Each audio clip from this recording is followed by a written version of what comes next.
got all these little frills on it. Whew. Let's hope that this works.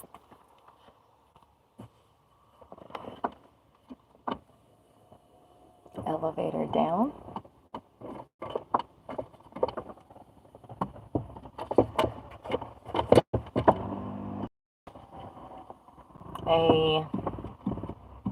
There we go. It's always hair somewhere, man. Every time. Does anybody else have problems charging their watch? Like they forget? I forget that it has to be charged until it's dead. Until it dies. Until it died on me.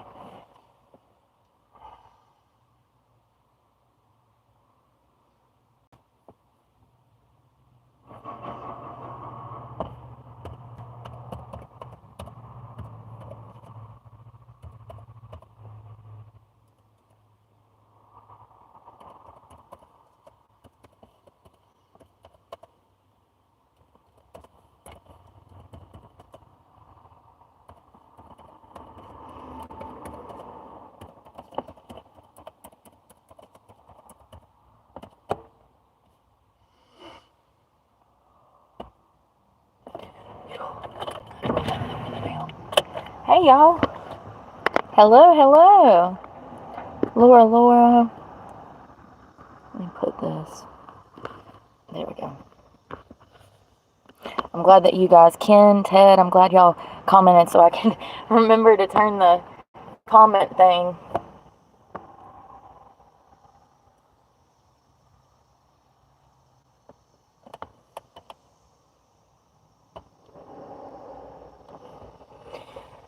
Oh, I feel so heavy.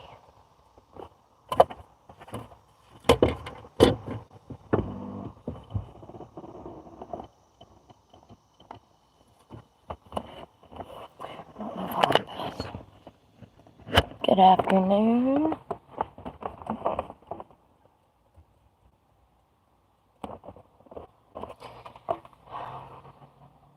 I'm at Starbucks trying to be incognito so I can steal their Wi-Fi.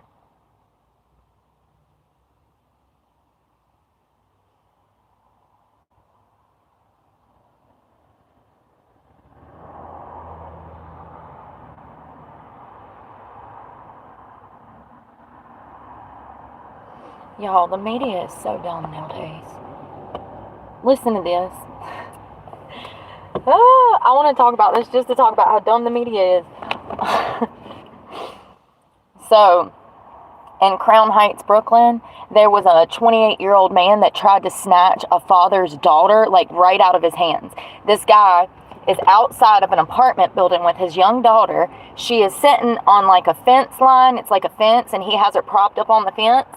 This creep comes out of nowhere and grabs the little girl's arm and tries to yank her out of her father's arms. He was trying to kidnap her, right? Okay, agreed? Listen to this. A 28-year-old man is under arrest, and family and community are trying to calm their nerves after the attempted kidnapping in Brooklyn that doesn't have any explanation. The man is seen yanking the 6-year-old boy, it was a boy, from his father so hard that his feet come off the ground, but the father never lost his grip. It happened around 3 p.m. on Saturday while the father and son were on their way to a gathering. There was multiple cameras in the area. It's just crazy that they would write, there's no explanation. I mean, obviously he was trying to kidnap a kid. It's like, come on now.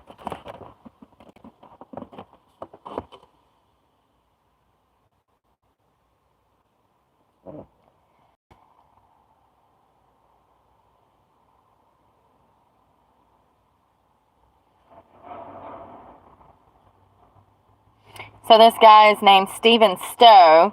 He was charged with attempting kidnapping, harassment, and endangering the welfare of a child.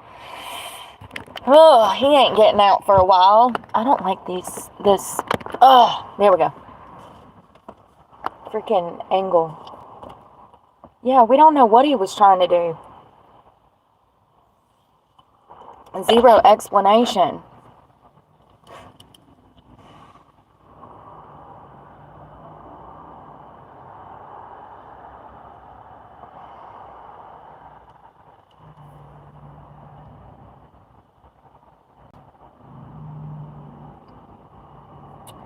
So something that I ran across this morning was a federal lawsuit out of North Carolina.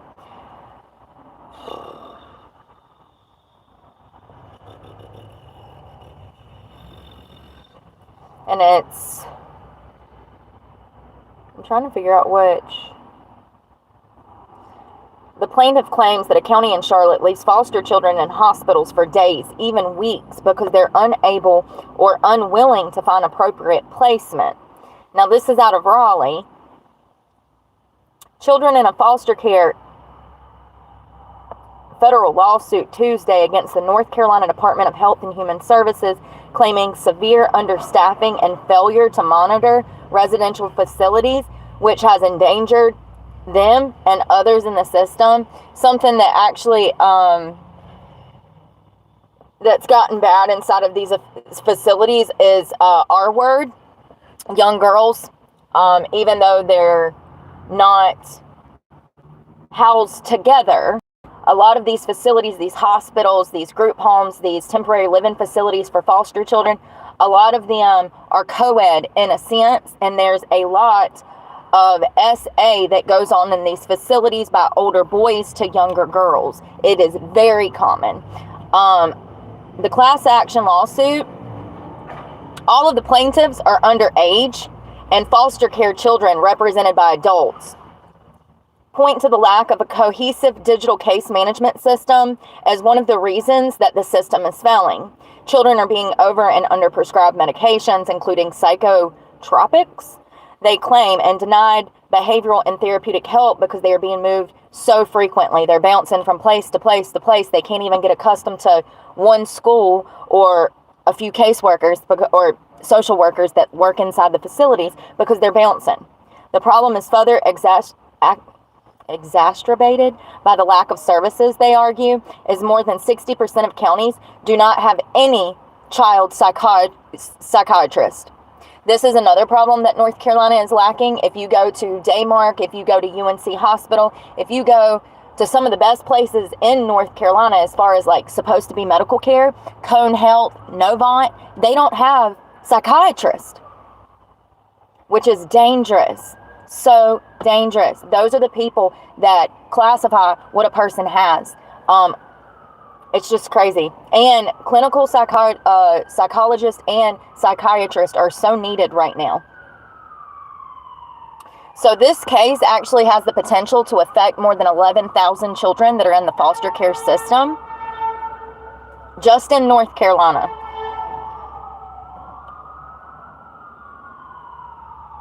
So most of these children are living in emergency departments and child welfare offices, and that a quarter of the children needing additional help and coordination have been moved 50 times or more. The average foster care age of a child is 8 years old. The average age of a foster child is 8 years old. And some of these children have been placed more than 50 times.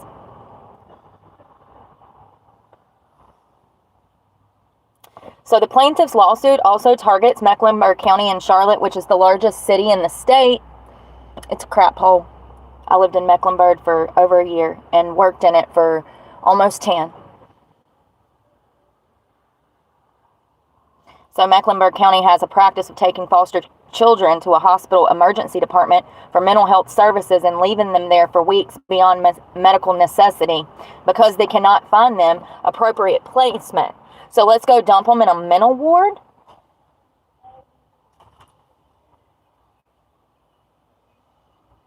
So North Carolina's foster care system has actually been operating in a state of crisis for years. The foster care population is increasing while foster home capacity is decreasing. Children are placed into institutions twice the national average, are shuttled between placements with disturbing frequencies and do not receive adequate services, necessary medical treatment, or education.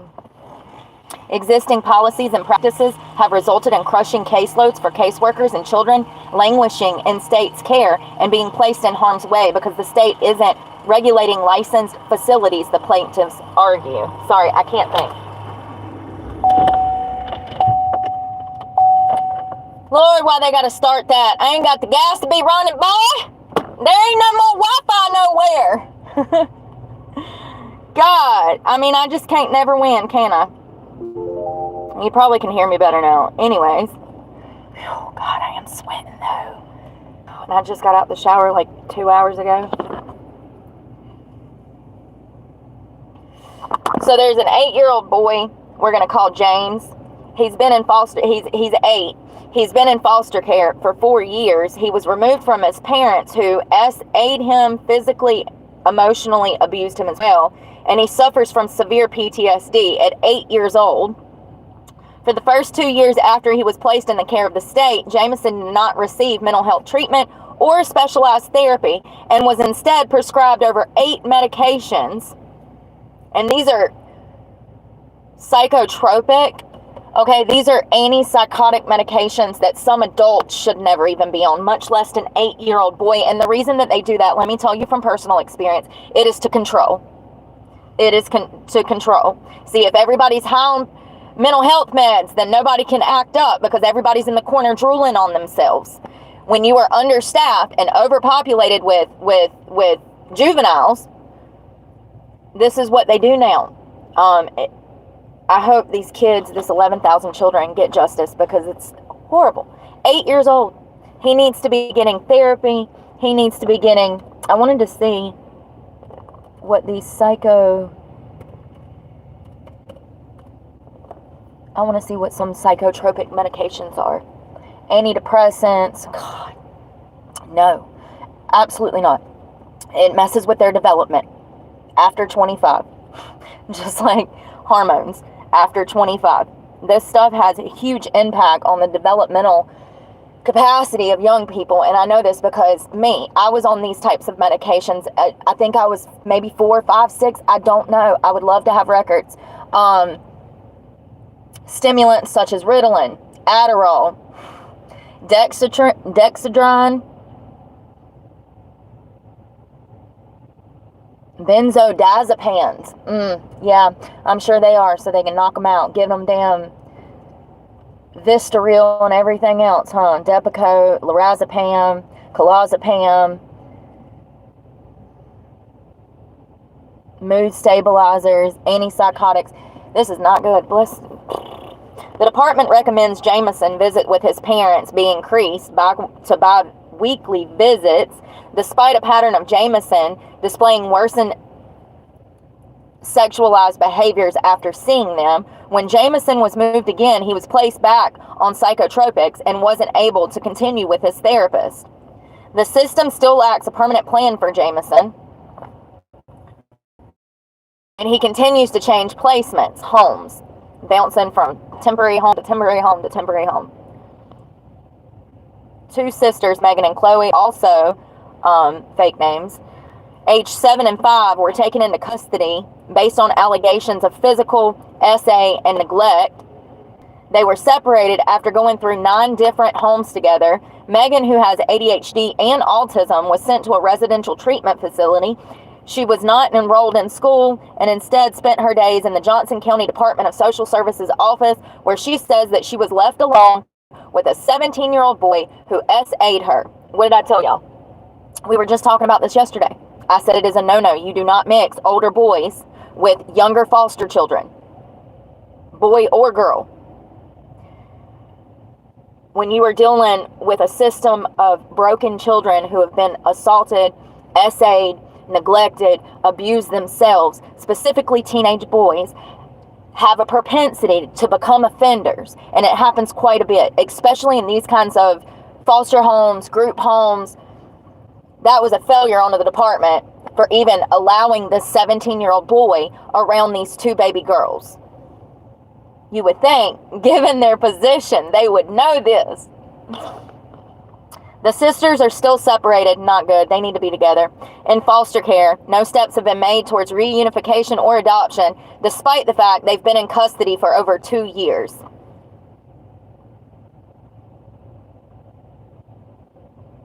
State law requires that social workers working with children in family foster homes be assigned no more than 15 children at a time, but counties regularly ignore these standards. These caseworkers have unmanageable caseloads, high turnover rate, delays in permanent placement for children in the system. And because of understaffing, children's case plans are not regularly viewed. They're not getting the one-on-one attention that they actually need. And due to the system that we have of incentives to do bad, the state would rather take those children, collect federal funding for those children, because the more children they take into custody, the more money they get in their department. Fun fact. So the state would rather take those children from their family, not work on a case plan at all, not give the children what they need, not get their basic needs even met, further the abuse through the Department of Social Services, and collect money for it all. That's the system that we have currently. Quote, children frequently and foreseeably suffer physical, psychological, and emotional harm in DCS custody, DSS custody, DHHS custody. They suffer harm in part because, in sharp contrast with the idea of stable and permanent home and family, they are continually shuttled between temporary and often non-family homes. Non-family homes. So the defendants, this 11,000 children, they state that their first, 9th, and 14th amendments were violated. The Adoption Assistance and Child Welfare Act and the Americans with Disabilities Act, they're saying that their needs not being met has violated all of their rights. And that's just one. There's dozens of those out right now, and it's just crazy. I want to talk about this cold case file that I found. I actually was looking for like one of the oldest ones that ever happened before.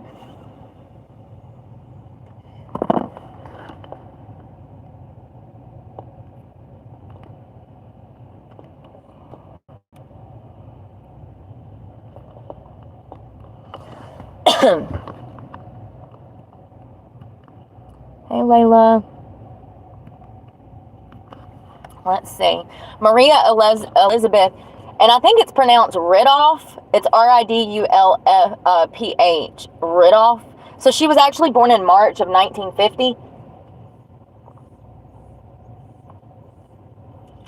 I feel like ass today. I don't know what's going on with me. I just feel a little heavy and lethargic, and I think it's just Mother Nature gonna be showing up soon. And I just feel like this every time.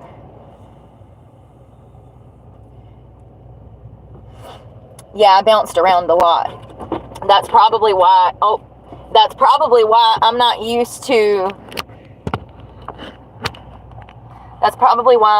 staying in one place long.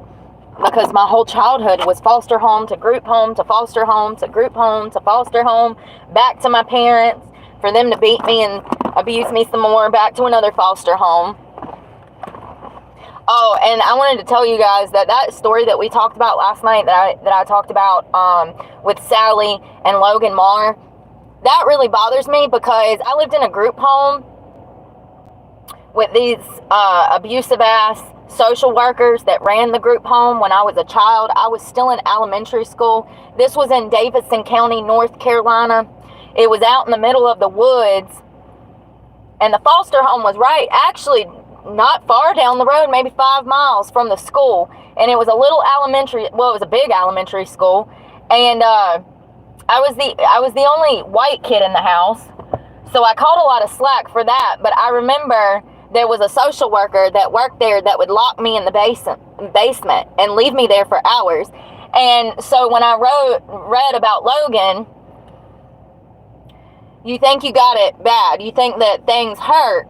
But then hearing about Logan being suffocated and strapped in a child's chair in a basement, ignored for hours and asphyxiated,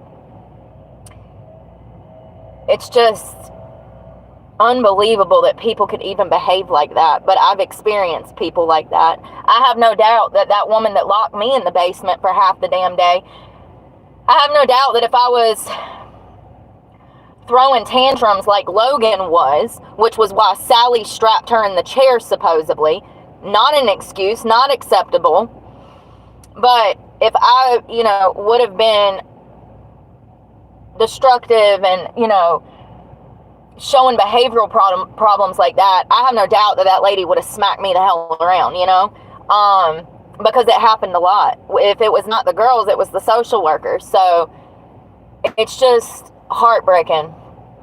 I'm glad that Bailey is doing well, though. Her sister that survived, I think that Sally thought she was going to adopt these children and that it was going to be easy peasy. And when Logan missed her mother, because that's her mother, they labeled her as a problem child. They said that, she was a problem and blah, blah, blah, blah, blah. And I think that Sally was in over her head. And at that point, she should have given the children back to the Department of Social Services when she realized that Logan was having severe behavioral issues. It's just crazy. It's so sad. That lady used to lock me in the basement, and I'd be down there for like half the day, like starving. And then there was all these boxes, and I would like get Christmas decorations out and decorate a fucking Christmas tree in June because there was nothing else to do. There was all of this storage down there, and it was old and mildewy, and there was this sliding glass door, but you couldn't open it. For some reason, it was like locked. So I couldn't get out or anything. There was no windows, just the sliding glass door, and all of this hoarding stuff, I guess, from the group home or whatever. It was not the best place. I was in 5th grade. I was in 4th or 5th grade. I don't remember. So I would have been 9, 10. I don't know. But that was one of the homes I was in. Half of them I don't even remember. So let's talk about Maria, because this is the oldest cold case.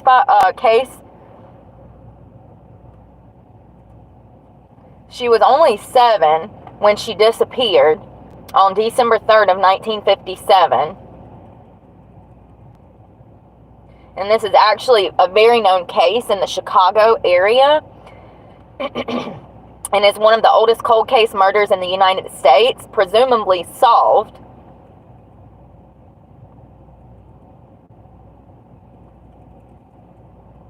So Maria was born March 12, 1950 to Michael and Frances. And she was born in Illinois, Sacramento.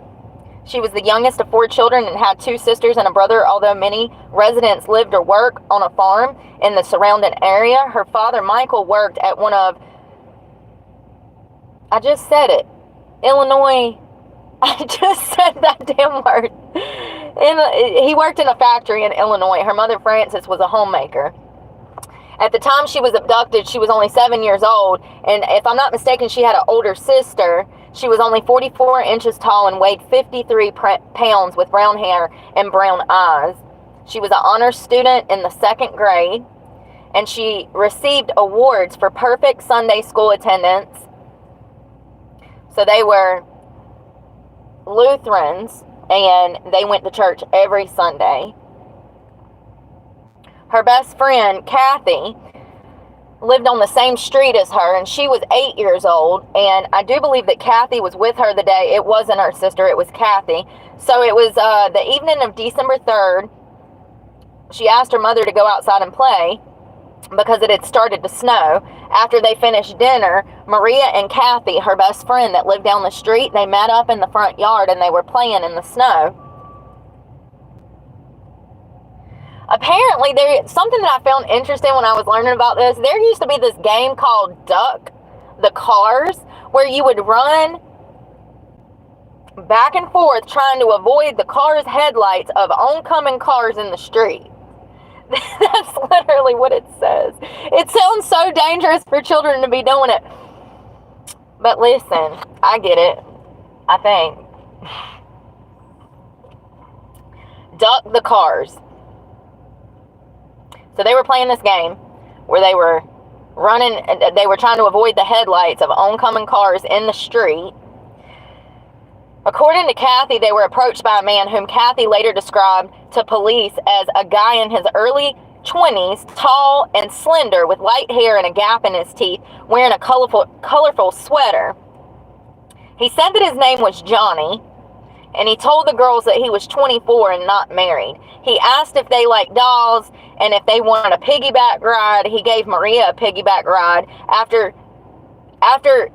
he gave her this piggyback ride, she went in the house to grab something to show him. She come back outside to show him something, and then Kathy actually ran back into her house to get mittens, leaving Maria alone with the man.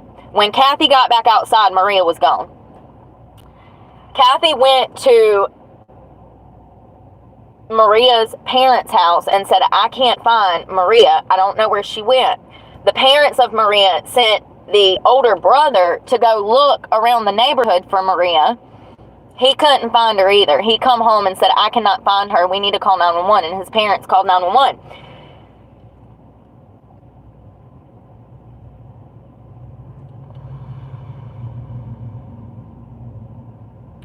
So they actually started, people came out and started a search party just like they do now. People volunteered. They're scouring fields. They're looking in creeks. They're screaming her name in the woods. To no avail. They didn't find her, at which point the FBI decided to come in, and they presumed that Maria might have been abducted and taken across state lines. And there was numerous witnesses who had saw Kathy and Maria outside playing, but nobody had seen this man Johnny with them. Nobody actually witnessed Johnny with these girls or Johnny kidnapping Maria. So that made things more difficult trying to figure out who this Johnny was. Come to find out, his name was John Tesser. And he actually, his family home was right down the road from Maria and Kathy's house. So he lived very close to these children. I have no doubt that he had probably been watching these children for a while, in my opinion. So, because Kathy was only 8 years old when Maria was kidnapped, and she was the only witness to this guy Johnny, who they did not know at the time who he was, they actually took her into protective custody, the FBI. The witness protection, the whole family went into witness protection because they were scared that this guy Johnny would come back and then kill Kathy as well. How terrifying. Talk about getting PTSD at a young age. You'll never talk to another man in the damn street again. Seriously. It's horrific. So they actually had this child sitting down with mugshot photos, showing her pictures, trying to get this guy identified. And this child did it for hours. She did these interrogations, trying to help find her friend. At 8 years old, she was 8.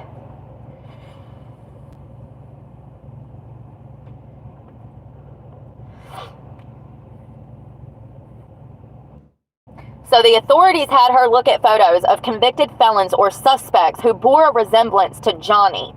John Tesser, who was convicted of the crime over 50 years later, lived in the girl's neighborhood and was on the original list of suspects based on a tip, but the police failed to have Kathy identify him after he provided an alibi for the night of the crime. In late December of 1957, Kathy was taken to the Dunn County Sheriff's Office in Wisconsin to see a lineup of possible suspects. She positively identified Thomas Joseph Rivard, who was a 35-year-old male. However, he had an alibi, and he was in jail at the time of the kidnapping.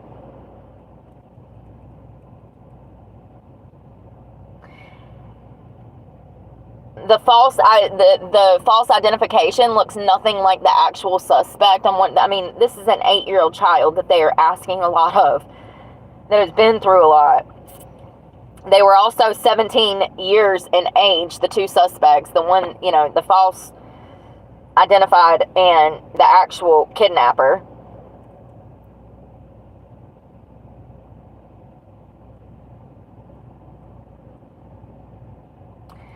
So on April 26 of 1958, near Woodbine, Illinois, two tourists searching for mushrooms in a wooded area along U.S. Route 20 discovered the skeletal remains of a small child wearing only a shirt, undershirt, socks, under a partially fallen tree. The decomposed condition of the body indicated that it had been there for several months.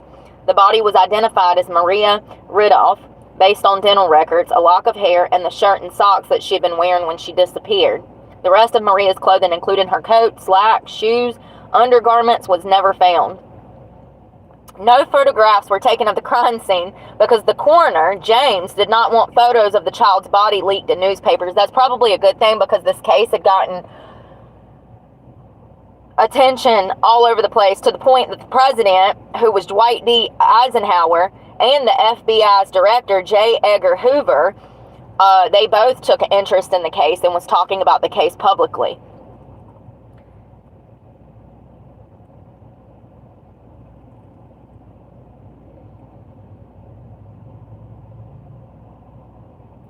So because this crime had actually occurred in the state of Illinois rather than crossing state lines, the FBI backed off, and they let state and local police handle this. The initial autopsy did not determine a cause of death due to the state of decomposition.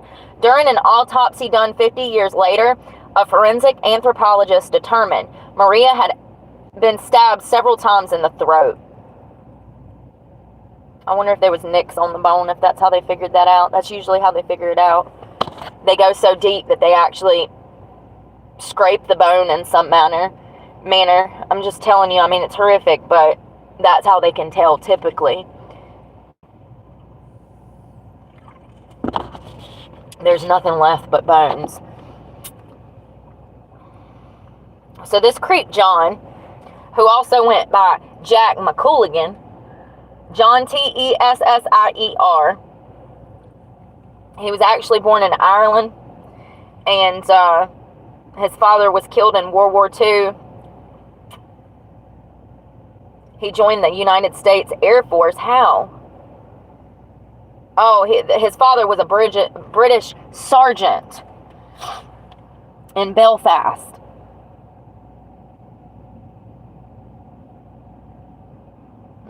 He got married in November of 1944, and after the war, she and her son John, then age 7, followed Ralph to Illinois, where Ralph and his mother had 6 more children together over the years.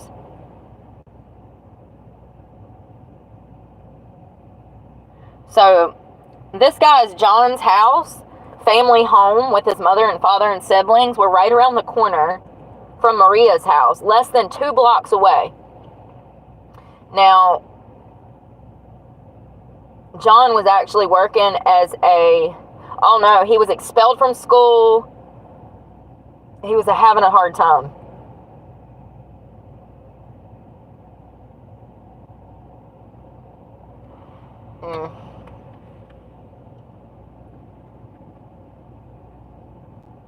So the FBI actually was looking at this guy, John, as the suspect for Maria's death. And they interviewed him the night of December 3rd, but nothing happened. It seems like his parents were trying to clear their son.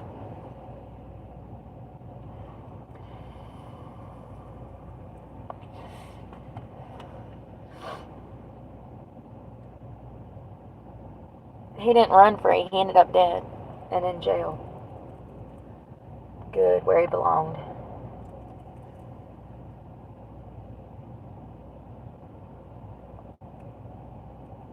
So the case was reopened in 2008 based on new information from Jeannette Tesser And that is a sibling of John, who they suspected of this murder, of Maria's death.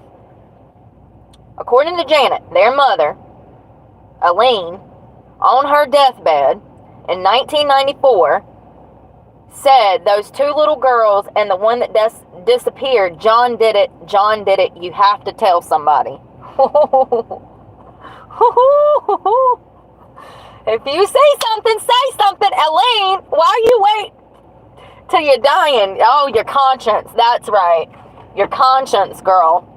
Your conscience. You're trying to get it right with God. I get it. Don't wait till you're on your deathbed, though, people. Please. Does it even help you at that point when he's been free for 30 years? You know? I don't know. So, Janet, the sister, took this as meaning that her half-brother John had kidnapped and murdered Maria. She also heard from her older sisters, Catherine and Jeannie, that Aline, the mother, had lied to investigators that he was home on the night of the crime. You filthy heifer. Another one of his sisters, Lord, he ain't got nothing but a bunch of sisters, Mary Pat, was also present when Aline, that was the mother, spoke to Janet, but later testified that she had only heard her mother say he did it. Nevertheless, Mary Pat testified that she had the same understanding as Janet and her older sisters had suspected John of the murder for years. They tried to say that Aline, who was a cancer patient, that was the mother of John, that she was on morphine and that she was disoriented. No, that was truth coming out of her. She was high as a kite telling the truth. That she was telling the truth.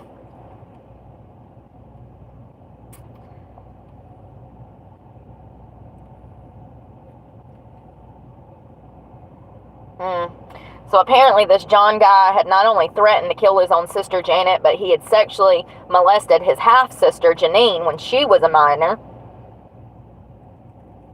And he was estranged from the family at this point. This was 30 years after Maria's death, essentially, around about.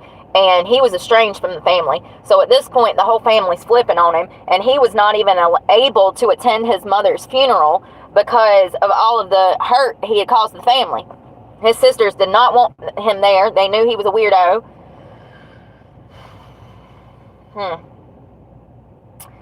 So Janet, the sister that came forward and started telling what the mother said, she made several fruitless attempts over the next 14 years to get law enforcement, including the Sacramento police and the FBI, to look into her mother's statements and their family's history.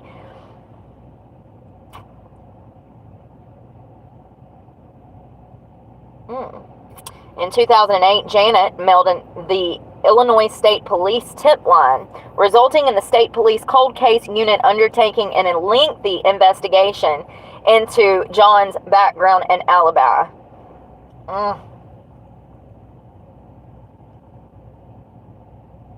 So all of the sisters went together and rolled like rocks, you know. They just told it all.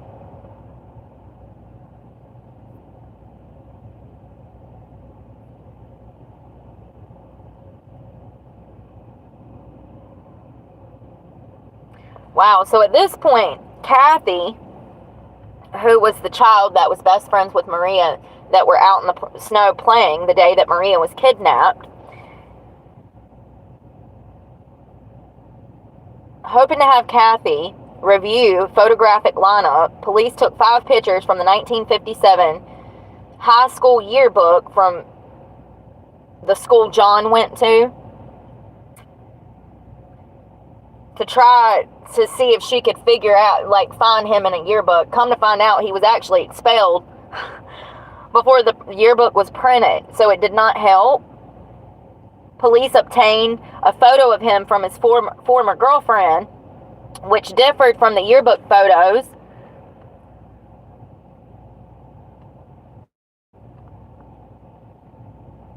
Anyways, Kathy was able to identify him from the picture. She was able to identify John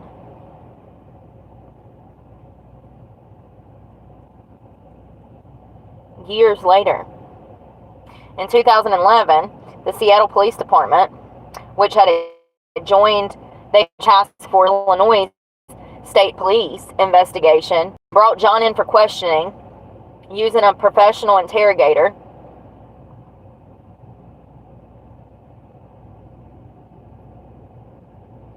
So everything was cool, calm, and collected until they started asking him about Maria, and then he got evasive and hostile and aggressive. He refused to answer any more questions. He was arrested for the kidnapping and murder of Maria. So her body was actually exhumed that same month to check for DNA evidence, but none could be found. However, a forensic anthropologist found that Maria had been stabbed in the throat at least 3 times by a long, sharp blade, pointing out nicks in her sternum and neck vertebrae consistent with at least 3 slashes to her throat. Oh my God. Poor girl. Y'all, I just think about like the last moment of some of these victims. Like, I don't know if your life has ever been in danger before, but I can promise you that when it is, you're thinking, when is somebody coming? Is somebody going to help me? Like, it's just horrific. Poor child. She didn't even damn have a chance. 7 years old.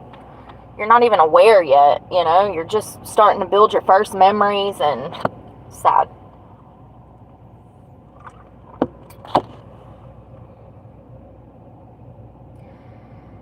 So, news of this arrest in a 54-year-old murder case drew national attention. They charged him and formally charged him with the kidnapping and murder of Maria. At the trial in September of 2012, the prosecution contended that John was attracted to Maria and decided to kidnap her, but instead ended up killing her. And they presented the autopsy report suggesting that she was stabbed to death. They suspected that he had essayed or molested her. They were unable to prove it.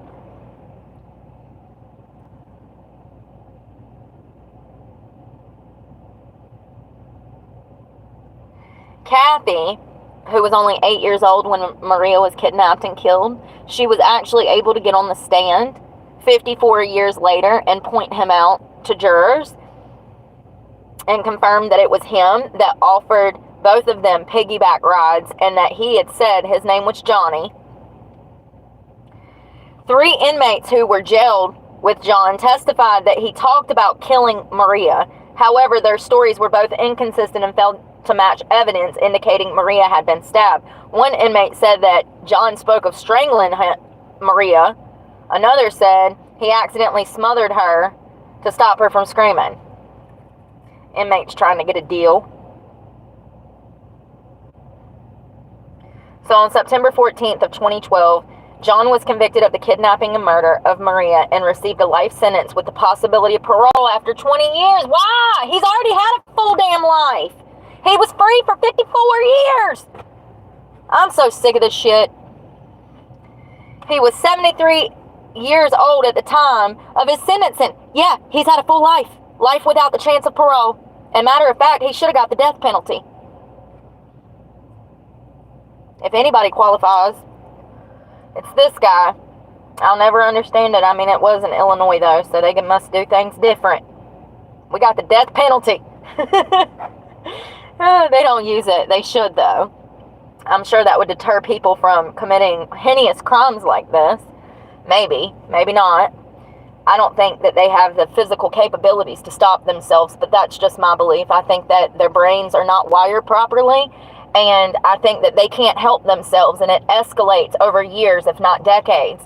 And they don't even see anything. They actually lie to themselves and make themselves believe that what they're doing is not hurtful or harmful to anyone. And they actually say that the child wants it. It's sickening. We know that these type of people are non-reformable, if that's even a word. You know what I mean. Poor Maria.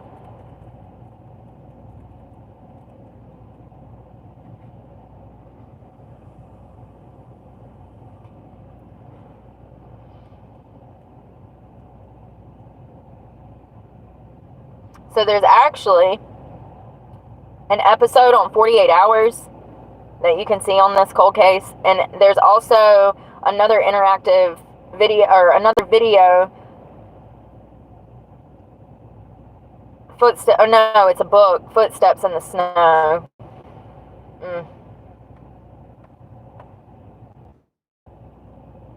I wonder if that asshole is still alive.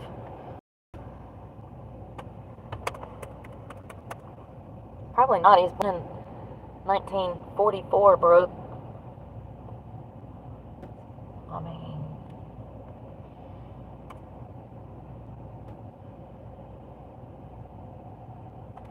and this guy was actually a soldier, and then he was a cop before he was a child killer.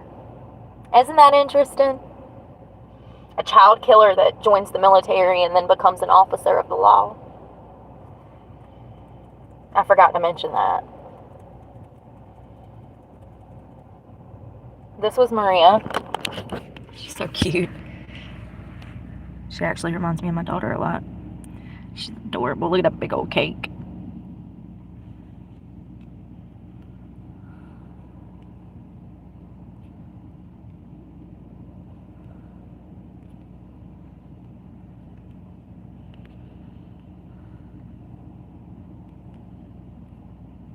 Since you brought up my Cash App, yes. Please do.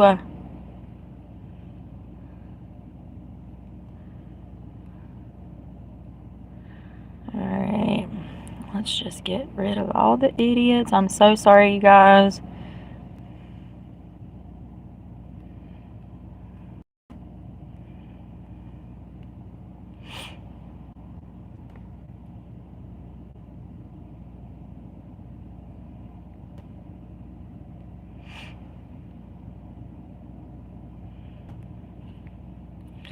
Alright.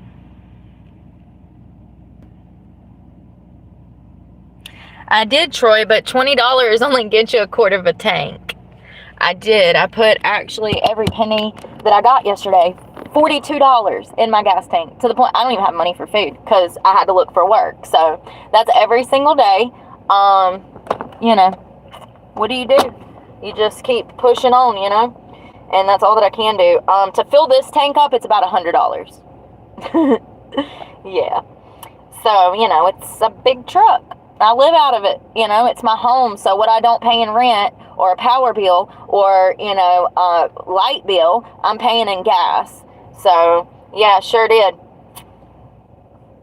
Oh, I can't show you the receipt because it gives my location away. But, sure did. Let me just make sure this ain't got my name on it. And actually, I went by Publix, and I went to Wawa last night, and I'm broke again. Yep, every fucking day. Every day.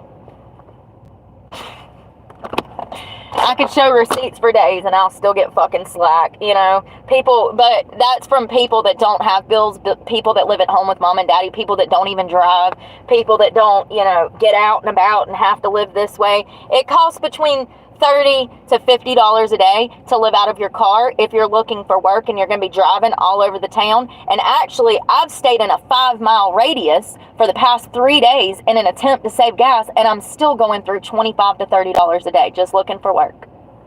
It's crazy. People act like $2 and damn 65, 75, 89 cents ain't that bad. That's still expensive. We absolutely could half that. There's no reason gas should even be $2 when we got gas here. We got gas all over this country. Drill, drill, drill. Ain't that what Trump said? Drill, drill, drill. Let's get these gas prices down, baby.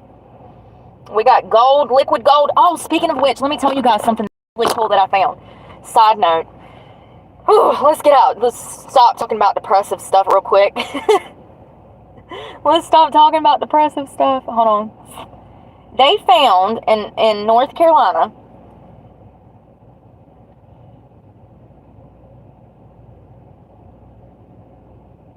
so they did name Elon Musk to lead the government efficiency drive. He's going to be trying to cut our national debt from $35 billion down to something that's more reasonable. You know, it's one thing to have, you know, a few million in debt. It's a whole nother thing to be $35 trillion in debt. That's crazy. So he was named as working in the White House. Where is this at?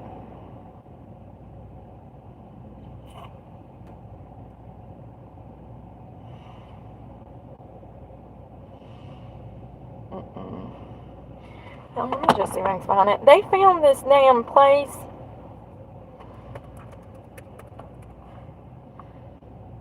Minerals, Brooke. I know I can't spell it right. Minerals, and I still spelt it wrong. No, this was the news. So they found, and watch me not be able to find it.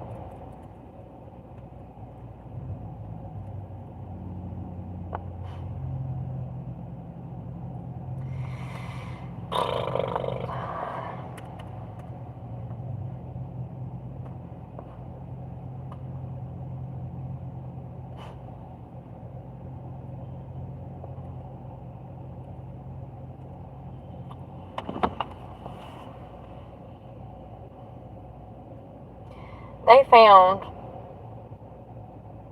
minerals all over. Y'all, I'm sorry. I be trying to damn. I don't know. I'll have to find it and tell you tomorrow because I swear to God, shit just disappears. Google be like, hey girl, did you see this? And I'm like, oh no, I didn't. And then I read it and I save it. You can save it. I save it. I come back 20 minutes later and the damn article's gone. I'm supposed to go to Boost today and see if they'll switch my that phone to this phone because this phone doesn't even have YouTube on it anymore. They won't let me download it for some reason, even though I have 63 gigs of available space. Something's going on with this iPhone. And I've been telling you guys that for like a year. So I should have went over there because I have another phone. It's just a spare that I keep apps on, and I can switch it over for free. It won't cost me nothing to change this line to that line, you know. I don't know where it went. They found 7 different minerals under the ground in North Carolina. And Elon Musk, something with Elon Musk. I'll find it later. Let's talk about this woman in Jacksonville because when I first saw this, I said, is that a woman? She set somebody on fire yesterday. Police show up in the apartment smoking. They didn't realize it was a body. Let's talk about it because this is crazy. She looks crazy, y'all. Bless her heart, God. Please rest her soul, cause. So her name is Kimberly, Statum, has been arrested for setting a man on fire. I'm laughing because it's crazy. According to the police report, they got a call for a battery. So one of the neighbors, somebody had called and said that there was some kind of DV situation going on and somebody was beating somebody's ass.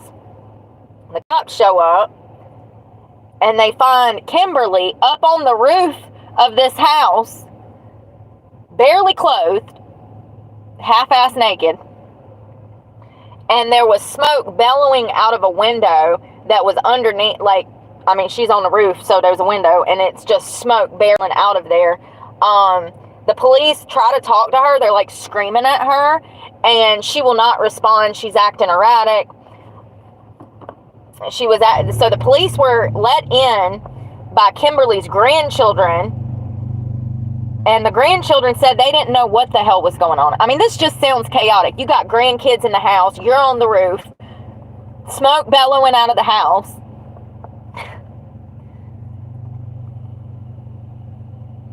So they actually found this guy on the second floor of the house with burns to his head, neck, body. Extreme burns. And the fire actually kept growing larger before the Jacksonville Fire and Rescue Department was able to get there and attempt to start putting this fire out. This woman had to have been smoking crack because, listen, when they were finally able to get Kimberly off the damn roof, looking like she was, you seen, that was her booking photo after she set this man on fire. She's making all of these erratic claims that she set him on fire because he kidnapped her sister.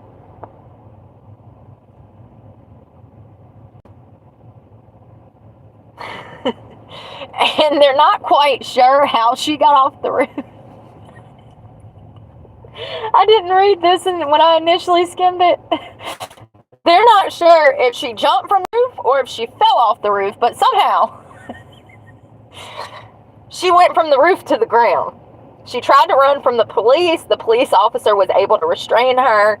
She was charged with murder, dangerous act, a depraved mind without premeditation, second degree, and arson. So, murder by arson in the second degree, essentially. Jesus Christ. Did he live, though? Because it doesn't say. I mean, if she's charged with murder, y'all, them poor children. Them poor children. Of course it's Florida. The fact that she was delirious, making all of these crazy, wild, outlandish claims that this man had, like, kidnapped her sister and was holding her hostage. It sounds like she was smoking dope, but she could just not be in the right frame of mind. You got to type out a whole run-on sentence to get Google to do any work nowadays. The name should have been enough. And this happened 23 hours ago. She doesn't look like she's in her right frame of mind, but you never know. And it sounds like he died because she's been charged with murder. I can't find out if he survived. That's just crazy. I wonder how she even set his ass on fire. I mean, she poured gasoline on him. I have so many questions. Why does the media nowadays leave so many burning candles on both ends? There's just no story.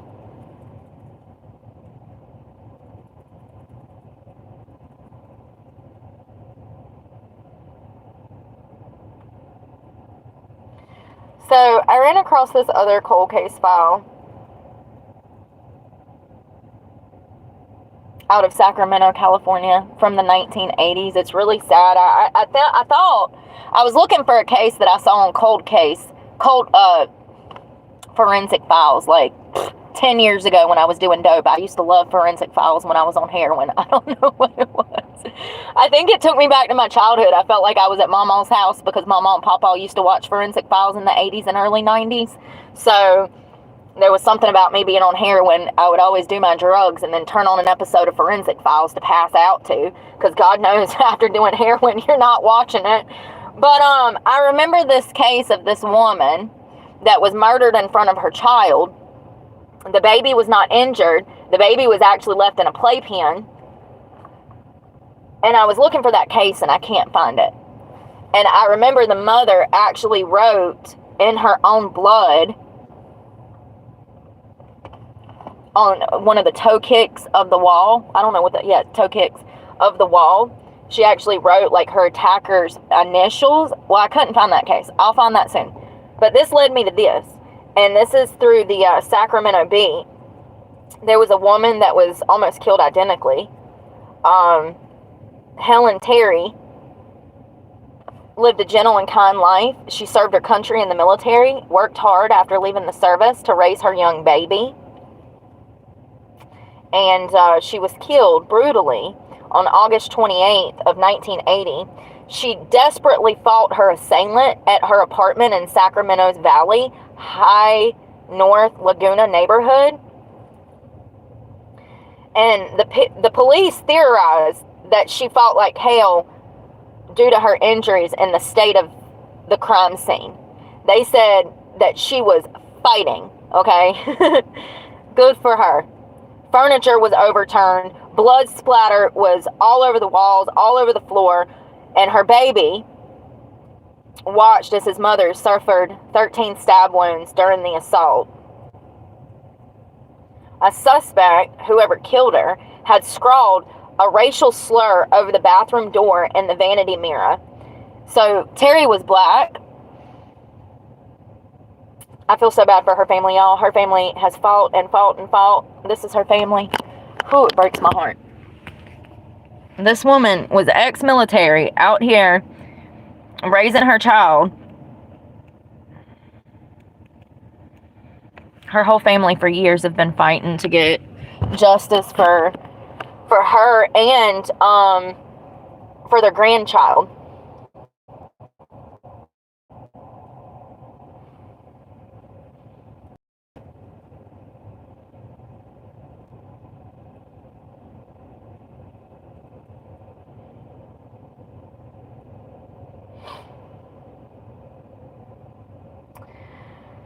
So this would end up being a DV case, and this happens so much when we are talking about disputes when it comes to children, when we're talking about child custody, divorces, even if it's just split ups that were boyfriend and girlfriend and you got two parents that are dealing with each other. This is so common for women to get killed by their spouse, by the mother of their children, for men to kill them. My mother worked closely with divorcees, child custody, bankruptcy, things like that. And I remember her telling me that I have to be careful who I date, and this is why. And it's really sad because her husband, Robert Lee Terry, he was arrested after 44 years.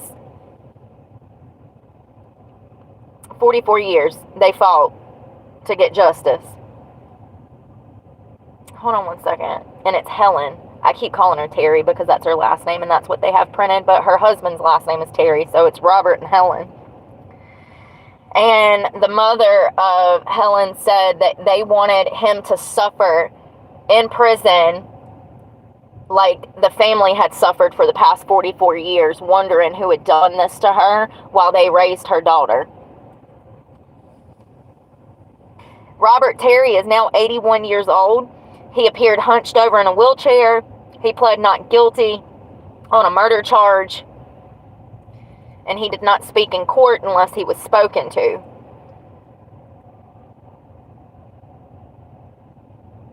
So it seems like he is remarried now. And his wife paid for his representation. Hey, listen, here's the thing. I don't care. They come and arrest you after we've been married for I don't care how long. They come and arrest you and tell me that you done murdered somebody. I am not coming for you. I'm not coming for you.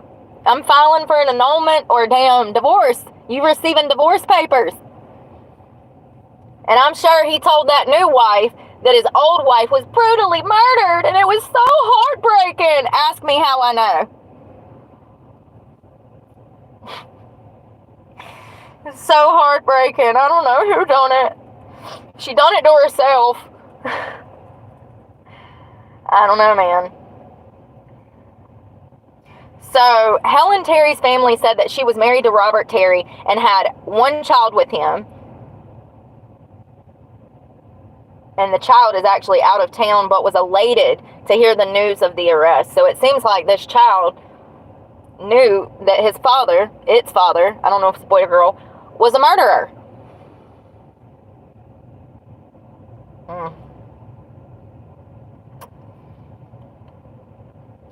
So it said the investigation into Helen Terry's homicide, which happened at the apartments on Wyndham Drive, had lapsed until a Sacramento police investigator reopened the case in 2016. DNA found at the scene pointed to Terry's involvement in the cold case, but that wasn't enough evidence to charge Terry. First of all, if he's the father of the child, then he's going to be in the home. His DNA would have been in there anyways. Y'all need to do better. That's not ample. They advanced their investigative methods to find new information that provided necessary evidence to arrest Terry. That sounds like y'all about to concoct some shit. I was just saying. Does it not? A district attorney's office has declined to identify those methods and what new information has been unearthed. I wonder if the new wife knows something.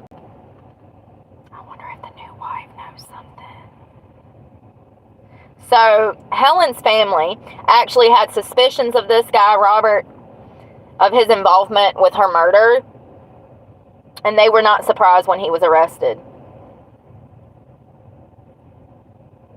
Oh, look at her on the shirt. It's her military picture. Them high cheekbones. She was pretty. She looks like her daddy.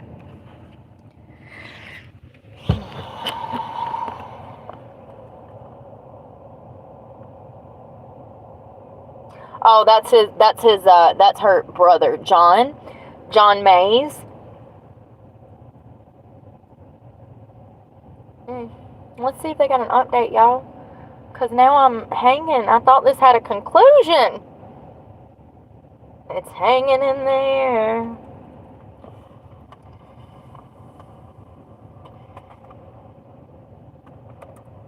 Oh, it was Robert.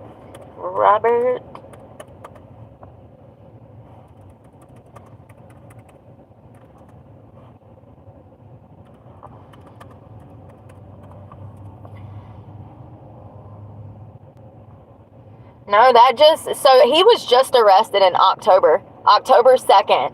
So we'll keep an eye on this. We'll see if he's convicted, and I want to know what evidence they have, because it sounds like some sketchy shit. Especially since they won't reveal their investigative tools. So it seems like he was just arrested after 44 years after her death. That's crazy. Right in front of the baby. That's like, and I went and I was trying to figure out how old this child was, if it was a boy or a girl. It doesn't say anything. It just says that this baby was present as his mother was stabbed 13 times. So sad. You know, and I know that people would like to believe that doesn't have a psychological impact on that child, but I can assure you that it does, regardless of the age. I mean, if we're talking a 6-week-old baby, maybe not. But if we're talking a 2, 3, 4, 5, 6, 7 and up, absolutely. Absolutely. It has an impact on them. I hope that if he did do it, I mean, typically, it's going to be boyfriend, spouse, lover. Typically. Oh, I had something else to tell y'all. Let's see if I can find it. Hold on. And then we're going to talk about this cold case. There's a girl missing. She's been missing since 1987, since I was born. 36 years. Hold on one second. So do y'all remember that crazy girl that darn the clown case? She got out of jail. The clown the clown killer. No, not John Wayne Gacy, the other one.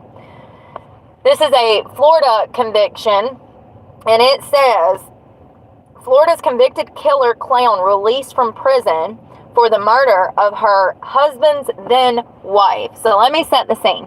This was a real bougie area. This was a nice area, like $1 million house, okay? And there's a woman, Sheila, I'm sorry.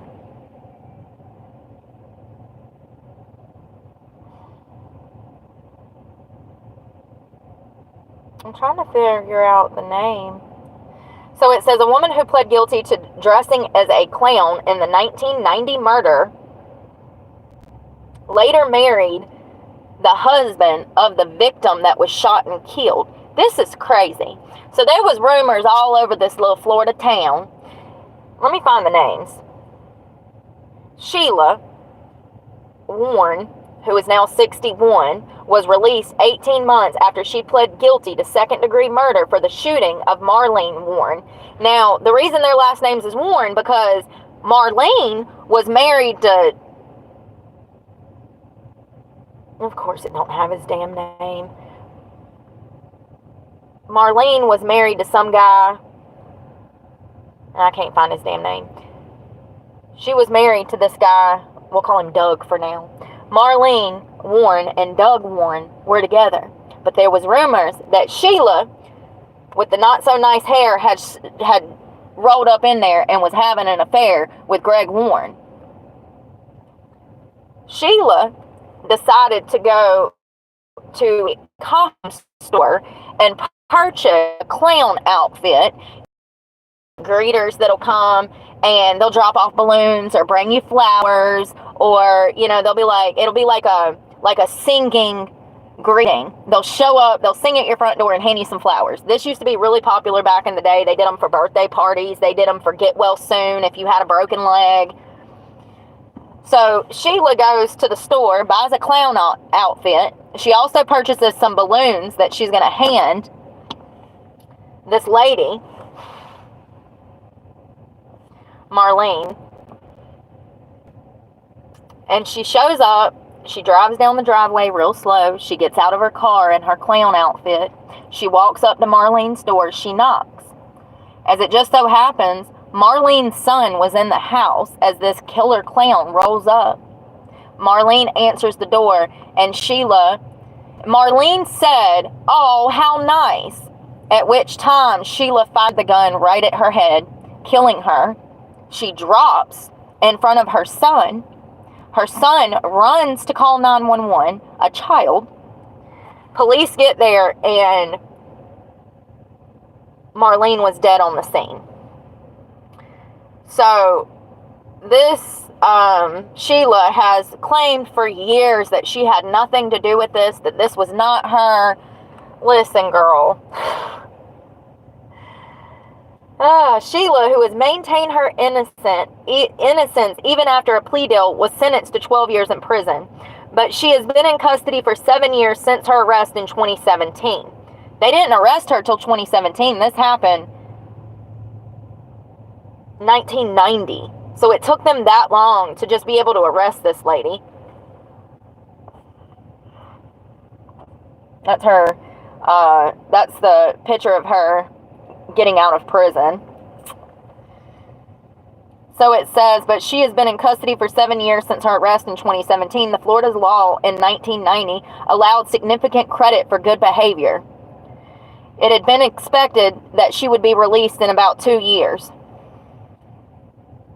Now, the Palm Beach County State Attorney, Dave, said in a statement Saturday, she will always be an admitted convicted murderer and will wear that stain for forever. Greg Rosenfield, who is Sheila's attorney, has said that she only took the plea deal because she would have been released in less than 2 years and she would have been facing a life sentence if convicted at trial. You know, this was a great opportunity for you to damn turn over a new leaf, girl, but what do I know? Like, you got a damn good deal for shooting somebody point blank range in the fucking freaking face in front of their children. Bring back the damn death penalty, please. So, Marlene Warren's son, Marlene was the one that was shot in the face by this crazy clown. And I just want to say that not only did she shoot her in the face, but she was calm, cool, and collected. She didn't rush back to the car. She took her merry little stroll way back to the car. And then she, you know, the son and his friend were asked by investigators, well, did the car peel out of here? And the son said, no. She drove slow as pie down the street. Like, tell me you were a psycho without telling me you were a psycho. Her calm, cool, cucumber composure tells me all I need to know about what's going on upstairs. That's what I'm saying. So, Marlene's son, Joseph, and his friends were at home when they said that a person dressed like a clown rang the bell. He said that when his mom answered the door, she said, "How nice." And the clown pulled a gun and shot her in the face before fleeing. So, Palm Beach County Sheriff's investigators had long suspected Sheila in the slaying, but she wasn't arrested until 27 years later when they said that improved DNA testing tied her to evidence found in the getaway car. Her lawyer argued that the evidence wasn't ample because it was her husband's car and da-da-da-da-da-da. No, it doesn't matter. Like, she's over here having an affair with a married man, jealous of what another woman has, and then commits first-degree murder. Do you know how much planning that takes to go buy that costume, to go buy the balloons, to go buy the gun, to put the bullets in the gun, to drive all the way over there? She should have got life without the chance of parole. That was premeditated as hell. At the time of the shooting, Sheila was an employee of Marlene's husband, Michael. His name's Michael. So Michael and Sheila are over here at the office getting it on, while Marlene is at home taking care of the kids. She don't even know what's going on. I mean, just imagine, you got this lady shows up and shoots you and kills you, and like, it's horrible. But since 2002, Sheila has been married to Michael. So Sheila shoots Marlene, which is Michael's wife. He loses his wife. Later on down the road, in 2002, 12 years after Marlene's murder, Michael and Sheila get married. And they moved to Abington, Virginia. And they had a restaurant together just over the Tennessee border. Witnesses told investigators in 1990 that then Sheila and Michael were having an affair. Though both denied it, over the years, detectives said costume shop employees identified Sheila as the woman who had bought the clown suit a few days before the killing. So we've got witnesses out here that saw Sheila with the same identical costume that killed Marlene. Also, the balloons, a silver one that read, "You're the greatest," was sold at one store. It was a public supermarket near Sheila's home. And employees told detectives that Sheila had bought the balloons an hour before the shooting. The presumed getaway car was found abandoned with orange hair-like fibers inside. That's probably from that damn... Ain't that clown hat? Hold on. Ain't that clown hair orange? The white Chrysler convertible had been reported stolen from Michael, a car lot, a month before the shooting. Why did Michael not go to jail? Because now it sounds like Michael was involved. He's got cars missing. That's not a coincidence.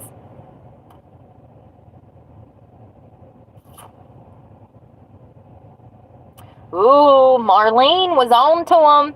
Marlene, before her death, told her relatives she was 40 years old when she died. She suspected her husband was having an affair, and she wanted to leave him.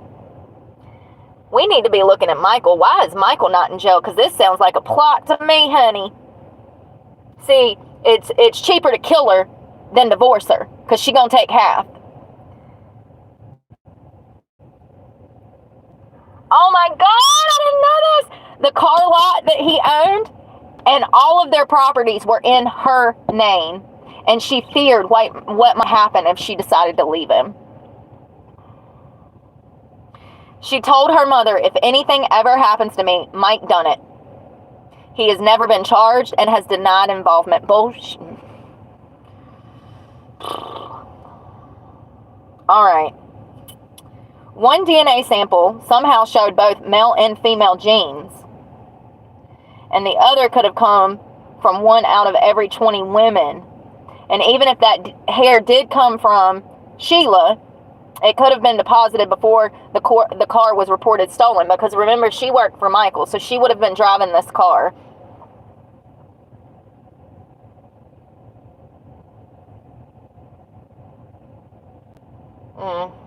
It don't seem to be no holes to me, honey. Her lawyer is saying there's holes in the case. No. Absolutely not. Crystal clear. Both of them, in my opinion, both Michael and Sheila hatched this plan to kill Marlene because he didn't want to divorce her, but he knew that it was headed that way because Marlene was on to him, and she was telling his family that he was dangerous. Her family, that he was dangerous.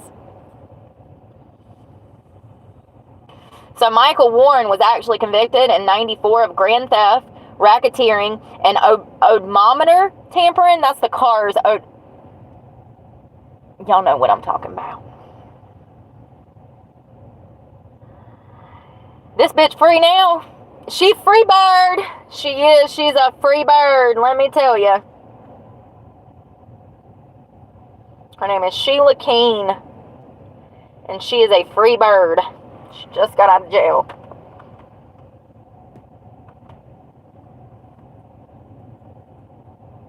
Didn't even damn serve but what, 7 years for first degree murder. And she was actually carrying a basket of flowers and 2 balloons. The son of Marlene said that his mother was actually ecstatic and excited about this, like, clown Graham showing up.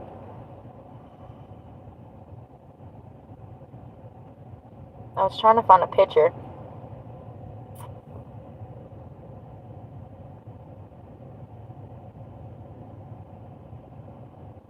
Was that them back then? I guess so. This was them back then. Marlene and Michael. Or no, that's the clown killer. There she is. That was her when she committed the crime.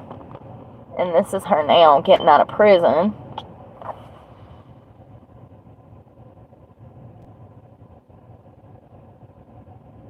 And actually, she's gotten old in there.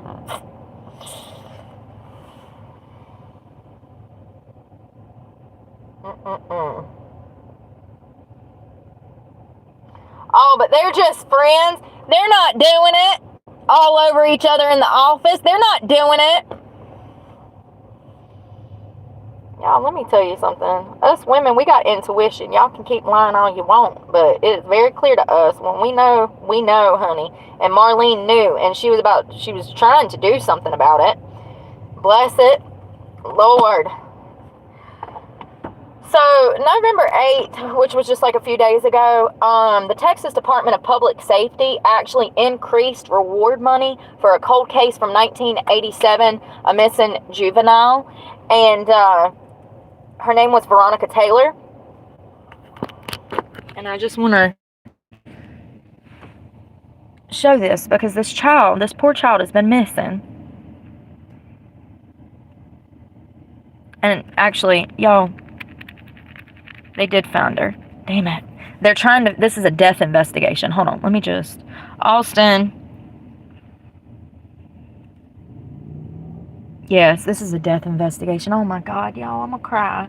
I thought she was just missing. I thought that maybe she was a grown-ass woman out there somewhere and didn't know, you know. Some of these I read. Some of them I don't. Because I do like to figure out... Like, I like finding out with y'all. Seriously. So it says the Department of Public Safety is seeking information in the 19 murder of Veronica Taylor. Y'all, she was so cute. On the morning of March 26, 1987, the body of Veronica was found. 13-year-old Veronica was found in a field that was snow-covered adjacent to the FM 1729 in eastern Lombok County. She was last seen alive leaving a relative's apartment the night before. Was she picked up, like, walking down the road or something? This is out of Austin. They're seeking information from, you know, they're trying to piece together what happened that night. And they've actually increased the money to $6,000. If the tip that is received is able to help crack the cold case, then you would receive money. On the morning of March 26, 1987, the body of a 13-year-old female with blunt force trauma to the head was found in a snow-covered field. The victim, later identified as Taylor, was in 6th grade at Murphy Elementary School in Lombok, and she had last been seen alive leaving this apartment of a relative. Funded by the governor's public safety office, the Texas Crime Stoppers offer cash rewards to any person who can provide information. And they have 140 open cases right now to garner public interest, and they're all cold case files that they are trying to get solved. This doesn't tell me anything.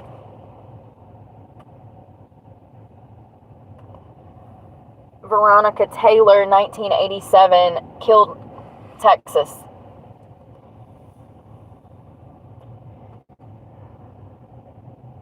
Is that literally all y'all know after 36 years? Maybe y'all got the wrong investigators.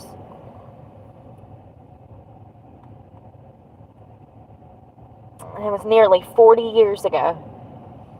36, because I was born in 87. And this was the winter of 87, actually this was March, so I was 3 months old when she was killed. And that's all that they tell us.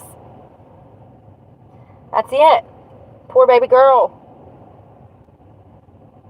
So it says she had been expected to walk 400 feet to a relative's residence at East Lubbock.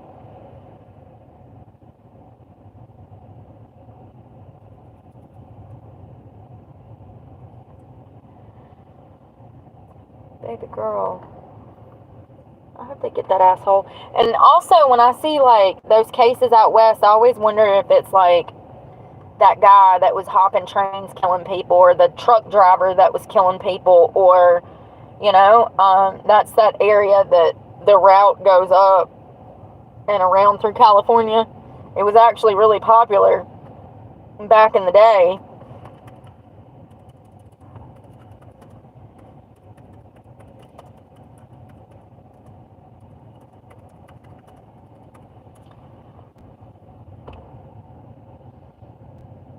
The railroad killer. Yeah, I always wonder, and when was he? Yeah, and that was his time.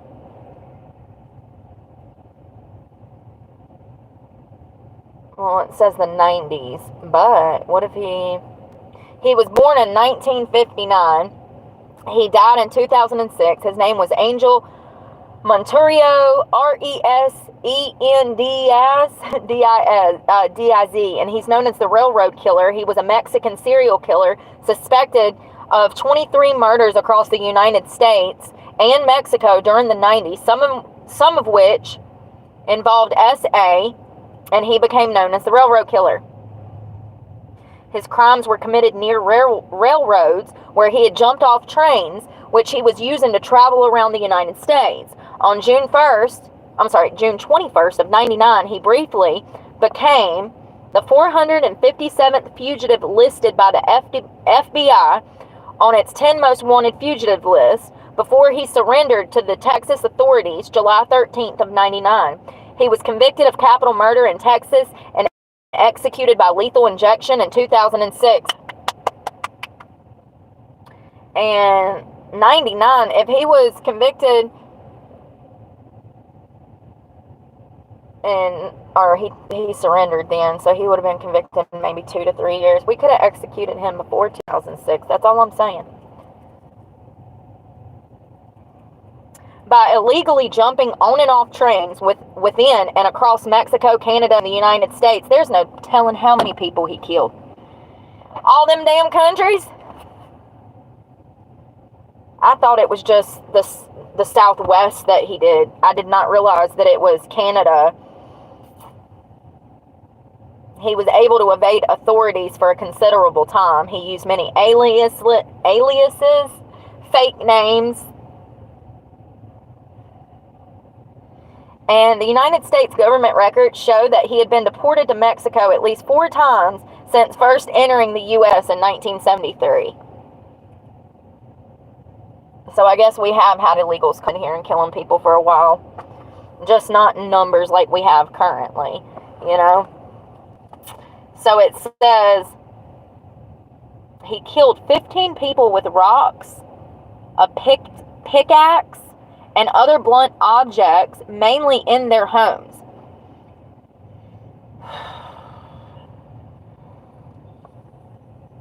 He was weird, y'all. So what he was doing was he was breaking in to people's houses. He was brutalizing them, but he would stay and make himself at home. He would be eating out the fridge, showering in the shower, washing laundry in the damn wash machine. Like, it's creepy. I mean, it says here, after each murder, he would linger in the homes for a while, mainly to eat. He also laid out the victim's driver's license to learn more about their lives. He stole jewelry and other items and gave them to his wife and mother, who lived in Durango, Mexico. Much of the jewelry was sold or melted down. After he surrendered, some of the stolen items that had been removed from his victims' homes were returned by his wife and mother. Where did you think he was getting the stuff from? Money was sometimes even left at the scene. He R-worded some of his female victims. However, R-word was probably a secondary intent. Listen, I don't believe that. I don't believe that. In my opinion, he probably watched his victims before he attacked them for a good long while. Voyeurism comes along with R word and SA. Voyeurism is the start to R word and SA. Speaking of which, side note, so I'm out at the beach this morning, and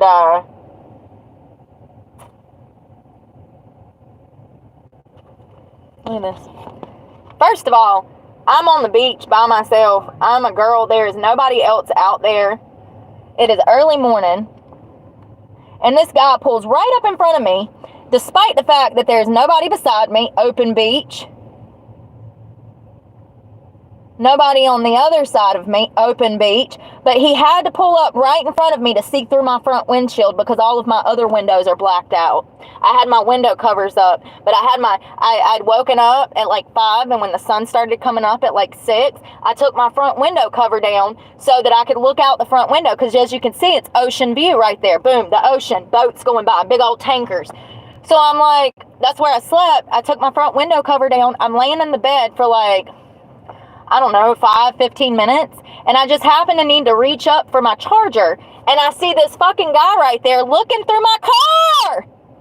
I said, you asshole, you better be lucky I'm being nice, because I ought to post that. I mean, you can clearly see that there is no other car even out there. But you had to park right in front of me. Creeper. I got the fuck out of there. I sent that to a friend, and my friend was like, what the hell? Why is he parked right in front of me? I said, now you see what I be dealing with on a daily basis. He literally parked in front of me to look through my car and see what I was doing.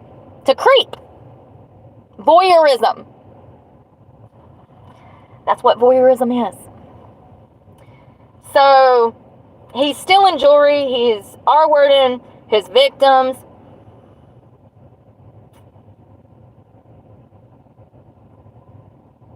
Something that I found interesting is that most of his victims were covered with a blanket or some kind of object after he would defile them, okay, and murder them, beat them in the head with a heavy object or a pickaxe, Jesus Christ. He would cover them. Usually that is a sign of close personal relationships. That's typically something we see with offenders who, like, say you killed your mother. After realizing what you've done, you're ashamed, and the guilt takes over, and so you cover your mother because you can't stand to see her dead face. That's typically something that you see with people that are close. That also leads me to believe that he was watching these people for a while, and also the fact that he would creep on their lives, go through their drawers, look at their driver's license, look at their bank statements. Like, he was getting to know these people in a very personal way, and the fact that he would leave the bodies covered, you know, seems like he had a little bit of regret. I don't know. I mean, crazy. So, let's go through some of his victims, because they have them listed. It's set in actually 1986. 1986, so that falls in timeline, and I'm not saying he killed this girl, but what I am saying is this was a very common time for people to hop trains, be hitchhiking, you know, and I don't even know if he was in the area, but it's the same. He started killing in 1986, so I really hope that they find Taylor's killer 40 years later. So his first victim he killed in 86 was a female. She was shot 4 times with a .38 caliber weapon, and then her body was dumped in an abandoned farmhouse. He said that he had met the woman at a homeless shelter and that they took a motorcycle trip together, bringing a gun along to fire for target practice. He said that he shot and killed the woman for disrespecting him. She has never been identified. She was killed March 23rd of 1986, and she still remains as Jane Doe. There's also an unidentified man that was killed in 1986 in Bexar County, Texas.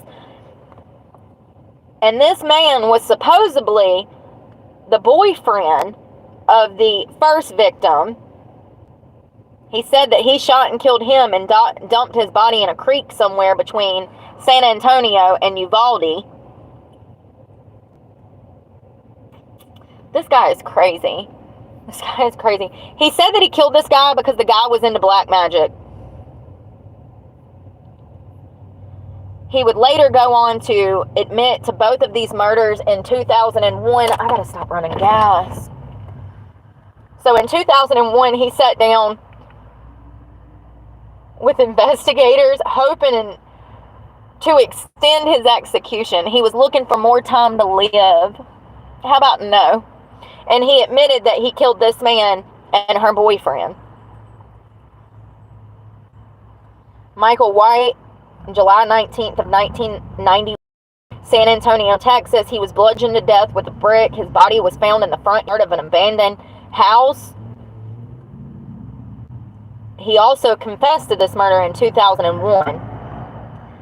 During his confession, he drew a map of the crime scene and claimed that he killed this guy because he was homosexual. There was another victim in 97, Jesse Howell.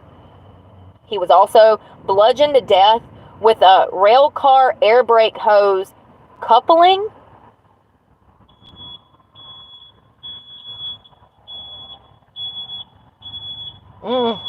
There was a woman in 1997 outside of Ocala, Florida. So as you can see, he was just in Texas and now he's in Florida. So he's hopping them trains, baby. Wendy Von Heuben, she was R-worded, strangled, suffocated, both manually and with duct tape, and buried in a shallow grave outside of Sumter County, Florida. They both had met in Jacksonville. And these were teenagers. Oh my God. Poor girl. She was 16.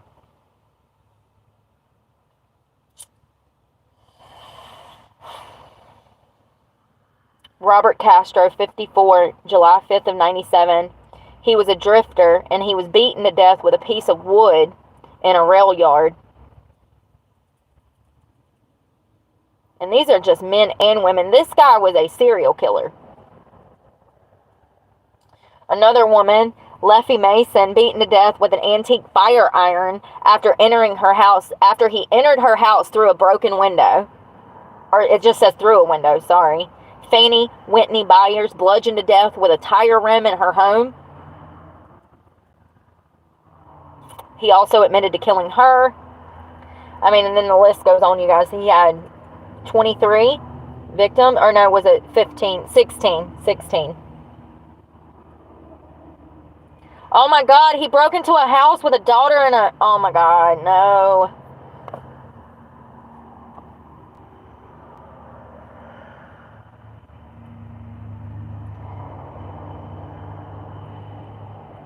So it looks like he was breaking into the home of family.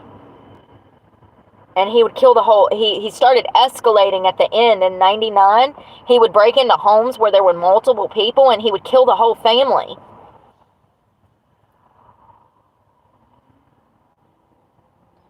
George Morber was shot in the head with a shotgun. The house was only located 100 yards away from a railroad track. George's daughter was bludgeoned to death with the same shotgun used to kill her father. So he started escalating and breaking into homes where there were multiple people, and that's so sad. It reminds me of like Richard Ramirez. Remember him?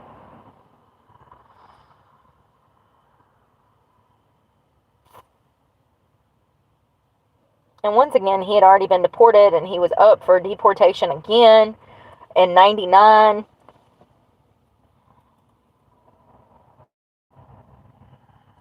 In 2006, a judge ruled that he was mentally competent to be executed.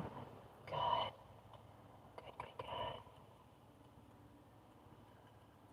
Oh.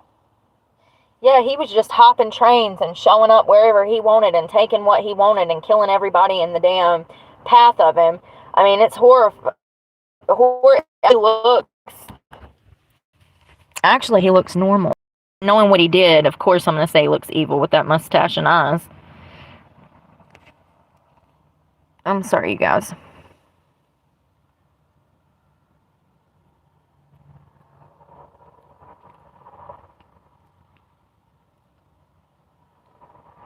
What a bunch of creeps.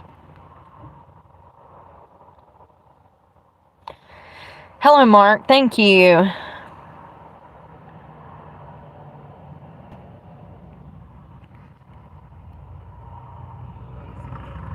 Rooster, hello, hello.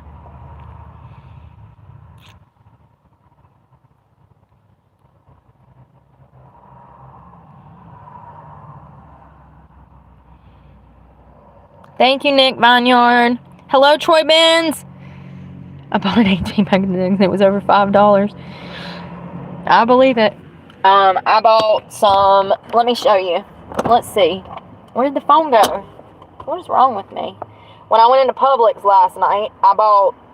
What did I buy? A thing of mini bananas. You know, like the little tiny bananas. I like those. A thing of a batch. It was like maybe 8 of them. I bought that.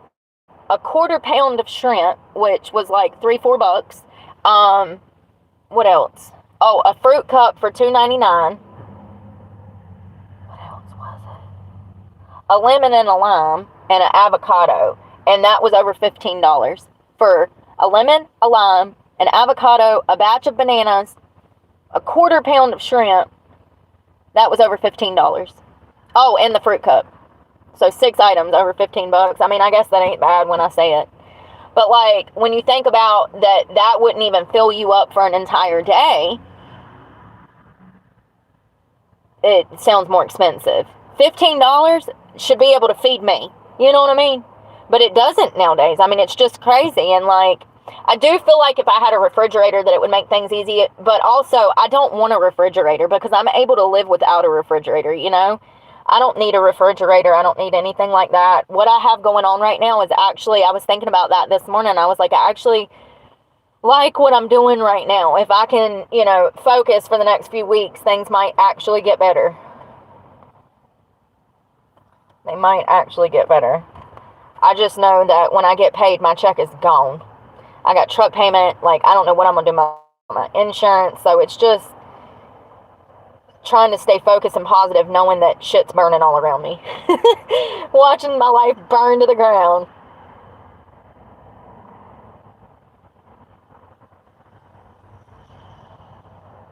I'm really upset about that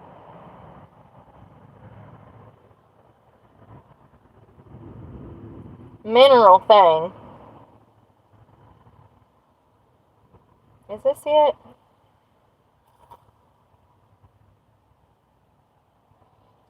No, Brooke.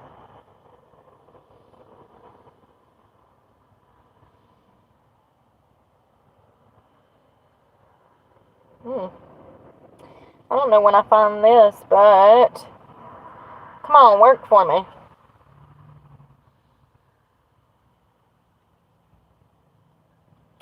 Starbucks, thank you for being so cool. I'm sorry that I can't spend money with y'all. Y'all are too expensive for my for my taste. I just don't like cake in a cup. Y'all need to come up with some healthy girl drinks.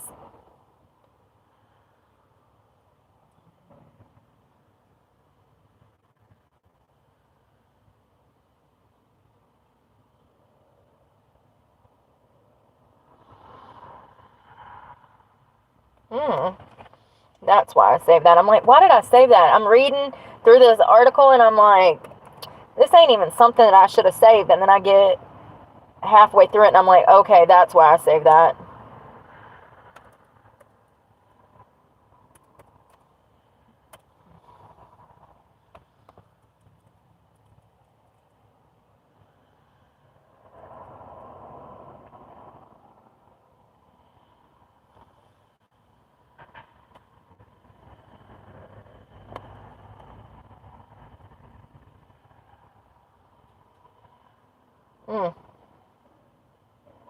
Okay, her name is, I think it's called Jeannette. It's Jeannette. We're gonna call her DePalma because that's her last name, DePalma. I think that's how you pronounce that, DePalma. DePalma. Anyways, so this is an unsolved case from 1972. The body of a teenage girl was discovered atop a cliff high above an abandoned quarry in the town of Springfield. The corpse was found thanks to a dog that brought home a badly decomposed human forearm to its master. The body would be identified as this girl, DePalma. DePalma? Y'all, she was so pretty.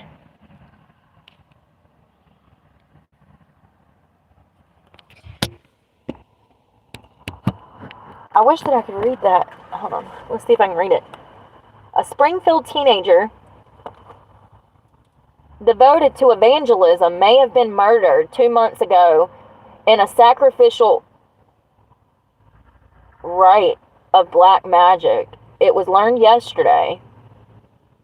The 16-year-old Jeannette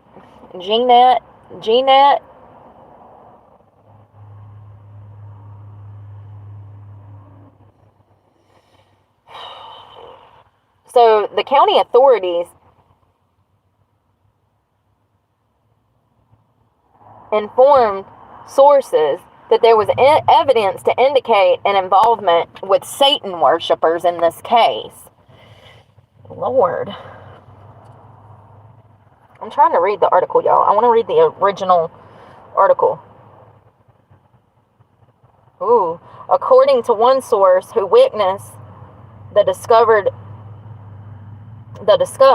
wooden crosses were arranged around the body with a tapazale of broken branches and logs. So, like, her body was on the ground, and then there's, like, these weird branches and logs and crosses that they've made. The logs and branches were supposedly arranged in the manner that would have indicated occult symbolism and perhaps a human sacrifice.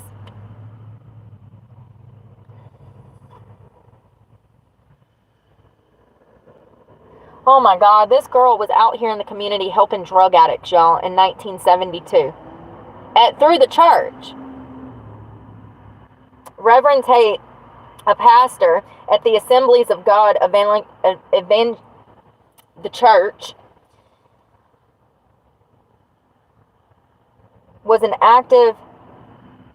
she was active in drug abuse work. Some of the words back then, y'all, I can't,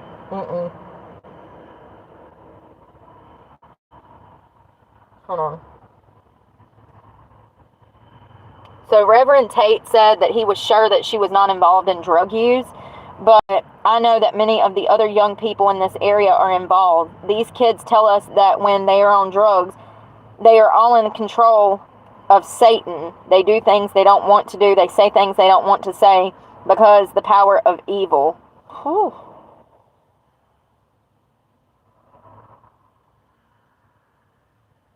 Why does that matter? It doesn't matter if she did drugs at one point. This is probably why the murder hasn't been solved, because y'all too worried about shit that don't matter. So it was rumored and it was said that she did and her sister did have drug problems in the past, which was solved a few years ago when she joined the church and started helping others with their problems.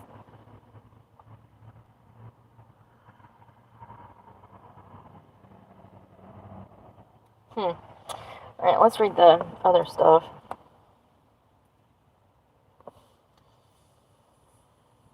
And this poor girl was actually missing for 6 weeks before they found her body up on this damn cliff, surrounded by all of this witchcraft and Satanism. And even the sheriff said it was a bizarre case.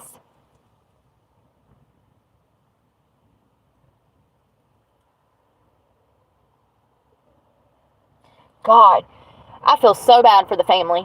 I really do. I feel so bad for the family. Imagine seeing your daughter on the front page. You know, I mean, the media has never had any empathy, have they? It's disgusting. witch sacrifice. Like, so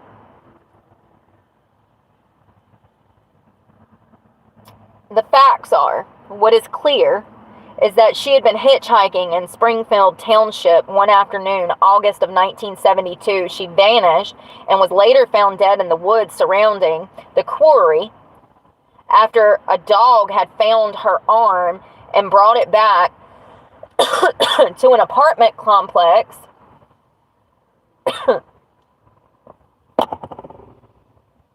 Oh my God, all of the evidence from the case was destroyed in a flood in 1999, Hurricane Floyd. Didn't we have computers by 1990? No, Brooke, you were still in middle school. They did not even have a computer lab. They did, and it had like old Macintosh. Ain't that what they was? Macintosh computers with the little floppy disk?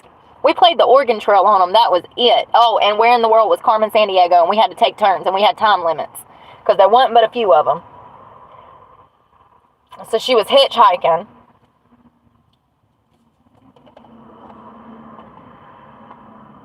So there's a book called Death on Devil's Teeth. It was released in 2015.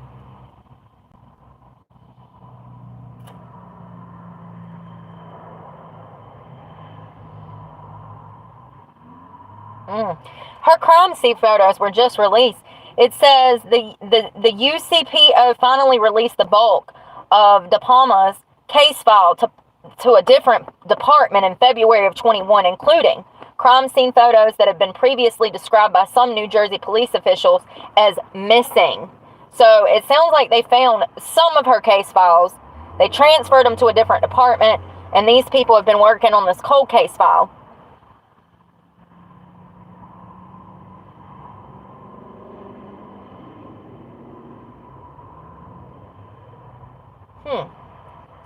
I wonder how these rumors started.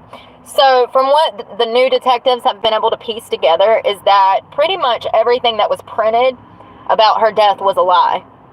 From the crime scene photos, they've determined there was no occult activity. The alleged crosses made from sticks and twigs and the halo of stones were supposedly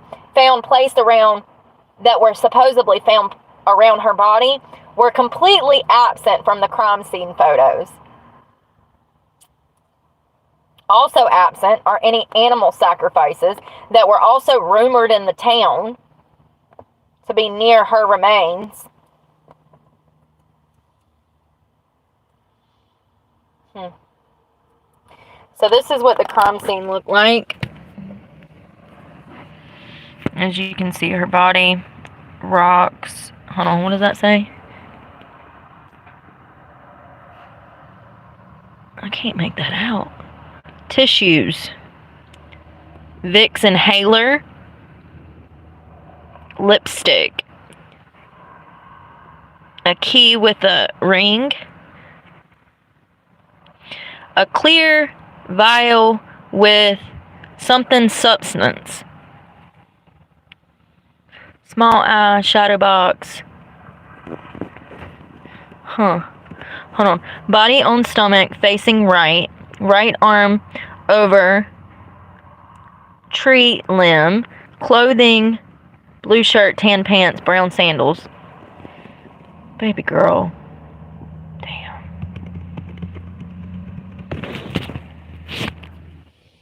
It's starting to rain.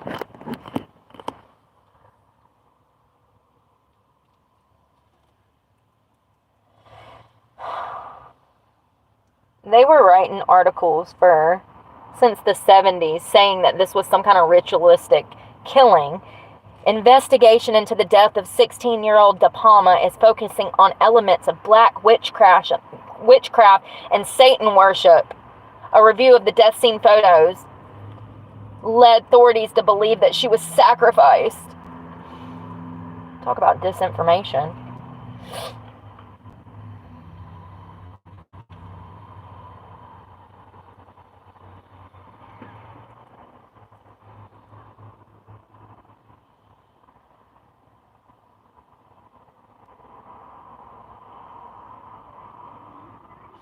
I mean, to me, it looks like she fell there. The way that her arm is over this branch, it looks like she fell on her right side. I mean, it just looks like she fell, right?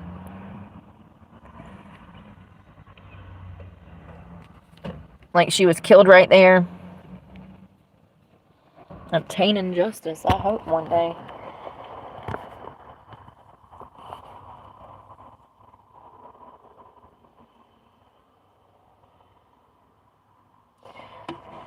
So, what was absent from the crime scene was her purse, money, wallet, her cross necklace. It sounds like she was taken out into the woods and killed and robbed to me.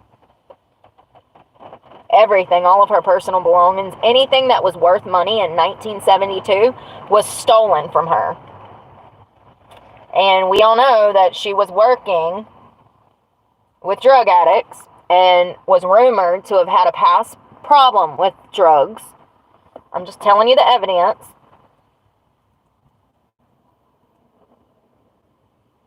And they also found that vial with a substance in it. Why have we not tested that?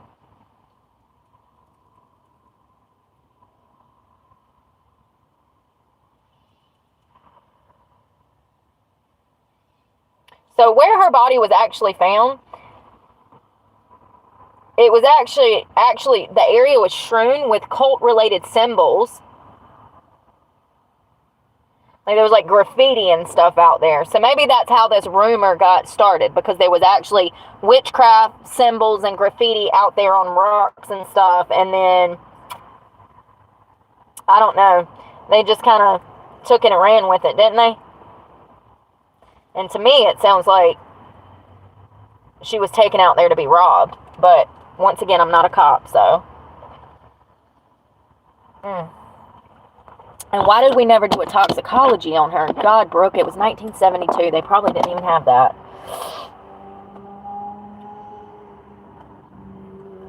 Could they do a toxicology report in 1972? I'm just wondering if she had drugs in her system. That might lead to, you know, a suspect if she did. Where was she getting her drugs from? Who was she up on the hill doing drugs with that day? Yes, a toxicology report could have been done in 1972.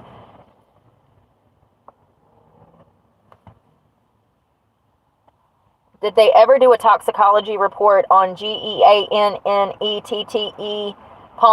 DePalma?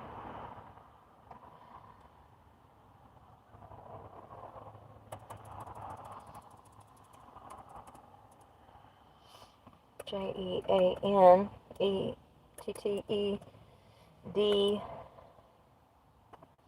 Palma. There we go.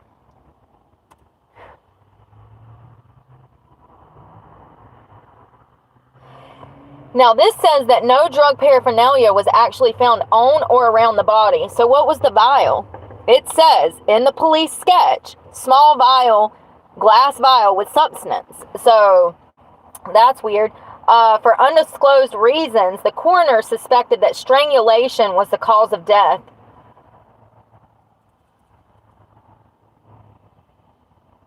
The autopsy report makes no mention of the possibility of drug overdose.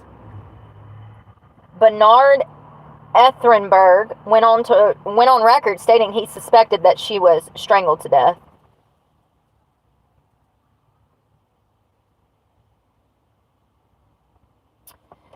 Back in September of 2019, a judge denied the request to test her clothes for DNA. What? Why? Tell me you're a crooked judge without telling me. A Union County judge has rejected a request to perform DNA testing on the clothes of DePalma, a teenager from Springfield whose murder 47 years ago has never been solved. Y'all, she was so gorgeous.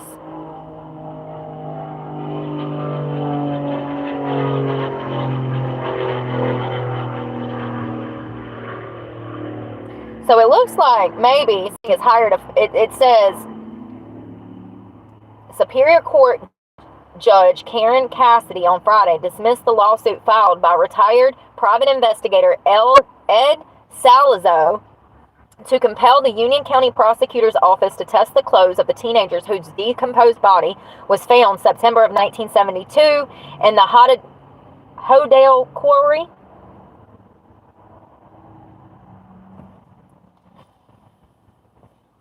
Cassidy, this judge, ruled that this private investigator has no standing to bring on the lawsuit because he had no legal relationship to this girl, her estate, or anyone else who might have stake in the outcome of the case. Who cares? If the man wants to spend his money figuring out who killed this girl, let him. I don't understand our court system, you guys. I don't. You know, the state should have tested those clothes already. A cold case detective should have already been assigned this case. It's 47 years old. Is that what it was? Now you got a private investigator right here who cares, trying to get these clothes tested to figure out who strangled this poor girl. And a judge shot down the lawsuit. Said absolutely not. You're not family. You have no ground to test these clothes. Unbelievable. The judge also ruled that the lawsuit had no legal basis to compel the prosecutor's office to take action because under state law, the office had broad discretion on how to investigate crimes. So, AKA, lazy as hell, and they don't want to do their job, and they probably don't know how to do their job, and that's probably why this hasn't been solved. This guy, his name is Salzano, Ed is his first name. He's a retired private investigator that was trying to get her clothes tested. He said, quote, "She has had no voice.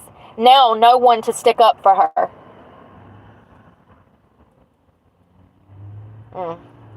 She was 16. She was a baby. Ed said that he has been begging the prosecutor's office to reopen the case so that the public may come forward with the information. He said, quote, "From the people that I've interviewed and met in town, there are those who seem to know what happened, but there are those who are too afraid to come forward."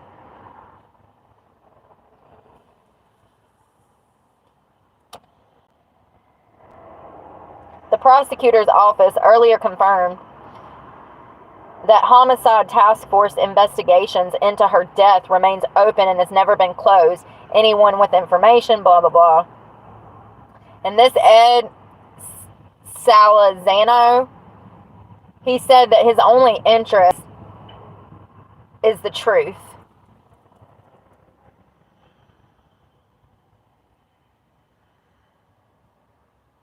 See, and the officer's report states that she was on her right side with an arm over a log. This report states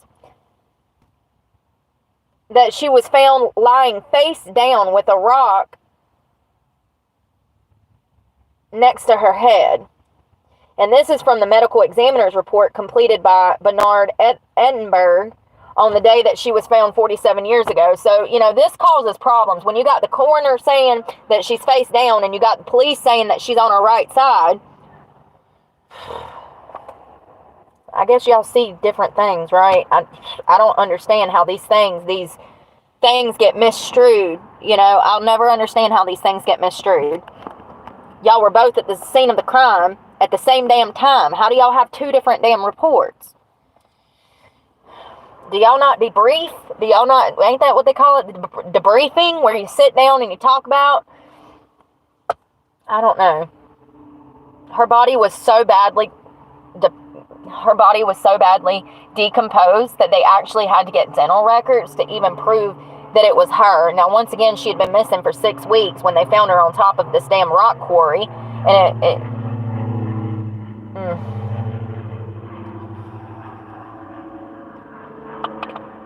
So her skull, x-rays of her skull was done, and there was no evidence of fractures, bullet holes, or traumatic injuries. The cause of death, though, has never been determined. However, the coroner said that he believed that she was strangled.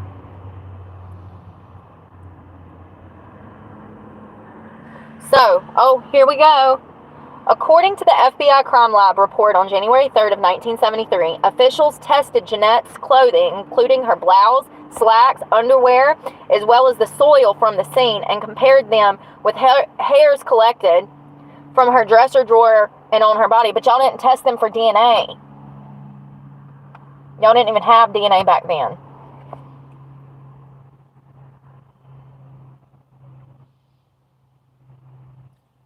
The lab workers did not find drugs or any other poisons in any of the samples.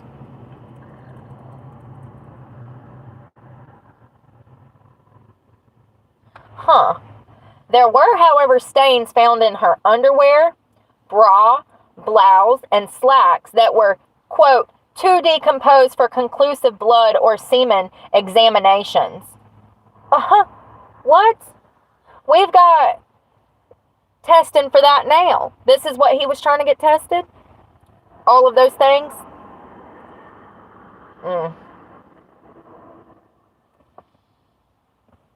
That's crazy. I wonder whose damn cop's son did it, and they don't want somebody to know. Seriously, I wonder if it was a judge's son that took her up there and killed her. That explains why Cassidy, the judge, doesn't want this stuff tested. There has to be a reason that the courts denied. I know that they're saying that this private investigator doesn't have any pull in the game, but I'm sorry, that's literally his damn job. He's a private investigator. So I find it humorous that the court says, oh, you're not a relative. No, but he's still doing his damn job. I wonder if listen, in 20 years, if I'm no longer around and they catch that son of a bitch, y'all need to figure out whose son, who was high up, whose son it was, or daughter. It might have been a girl. I just feel like strangulation, it would have been a boy. And the fact that all of her personal property was taken leads me to believe that it was a robbery.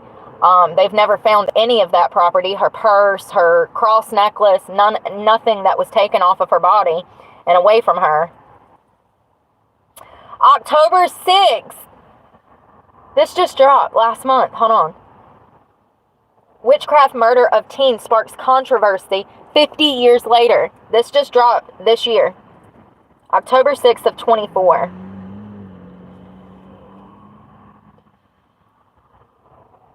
And this is Springfield, New Jersey. That's what I was looking for. It's an hour outside of New York City. Who is this?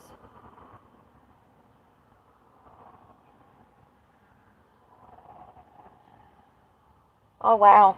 So this is the retired private investigator. These are people that are out here fighting for this girl.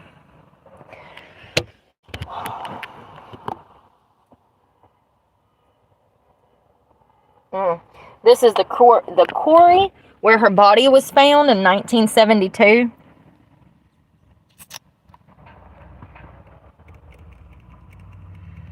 God.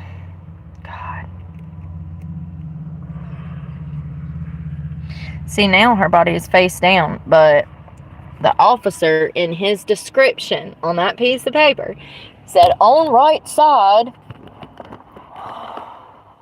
I mean, if we can't even train these people to give descriptions, maybe we shouldn't hire them. There's a thought.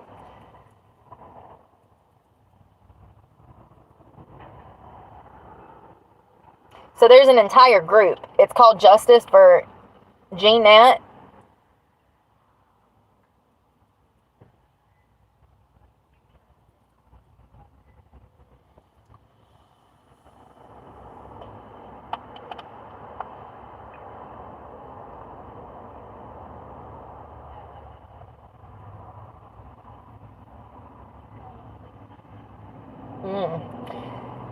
So listen to this. The main reason that this Ed guy and his wife got involved was because they actually obtained the coroner's report and the Springfield Police Department's report, and those two reports did not match the crime scene photos. So these people are wondering why in the coroner's report it says that there were stones around her head, but when you look in the crime scene photos, there's not. Also, the Springfield Police Department report of the scene said that DePalma was found with stones and sticks placed around her head in an eerie manner, but the pictures do not show any of those formations. So why are the cops in the corner out here trying to make this into something that it's not? Oh, that's right, because of satanic panic. We learned about that a couple of months ago. That was during the satanic panic era, y'all. When was the satanic panic era? This says the 80s, but let's go to Wiki.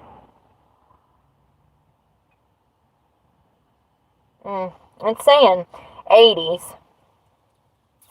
But was this the start of it?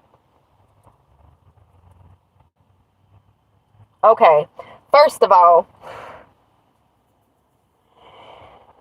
3 films that opened and ran near the beginning of the satanic panic having to do with Satanism.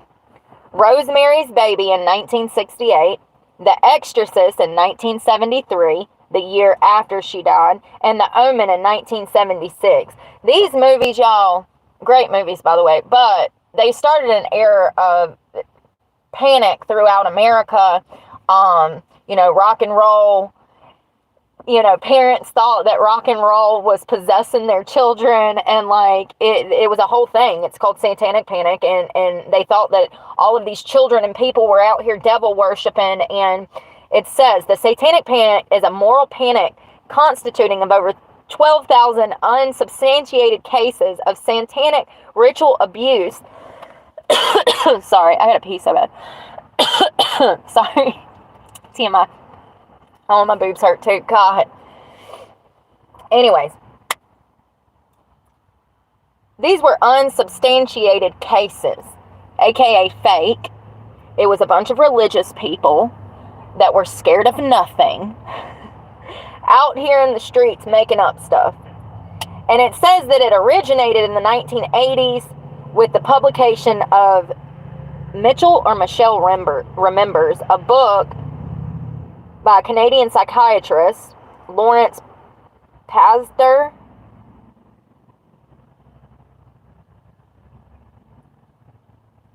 He claimed that he was able to hypnotize his wife, and she remembered all of these satanic rituals that her parent put her through.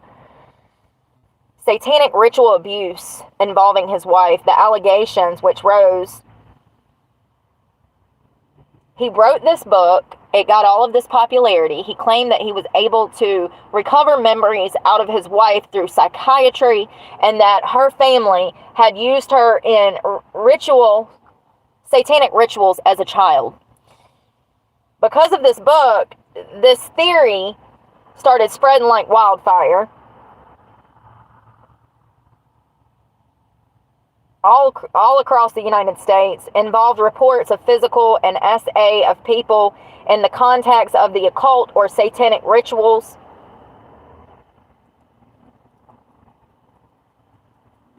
So I'm wondering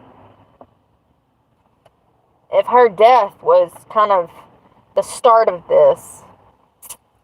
It was 8 years before, but why do we have Springfield detectives and coroners out here saying that there was ritualistic sticks and stones around the body like it's the Blair Witch in 1972? It makes no sense. And this detective obtained these pictures that were supposedly lost by investigators. Somehow he gets his hands on them, and he outlined all of the lies from the coroner and the Springfield Police Department. So first of all, let me back up. That's going to get you denied by a judge. Walking into a prosecutor's office, suing the sheriff's department, and telling them that they handled this investigation poorly and that their investigators and coroner lied is not going to get you the results that you want in court. Trust me, you're talking to somebody who knows personally. So that's probably why the judge, Cassidy, knocked down Ed's request to test the clothes from DePalma. But maybe not. Maybe I'm wrong. That's just a guess of mine. It's 52 years later and this poor girl's murder has not been solved.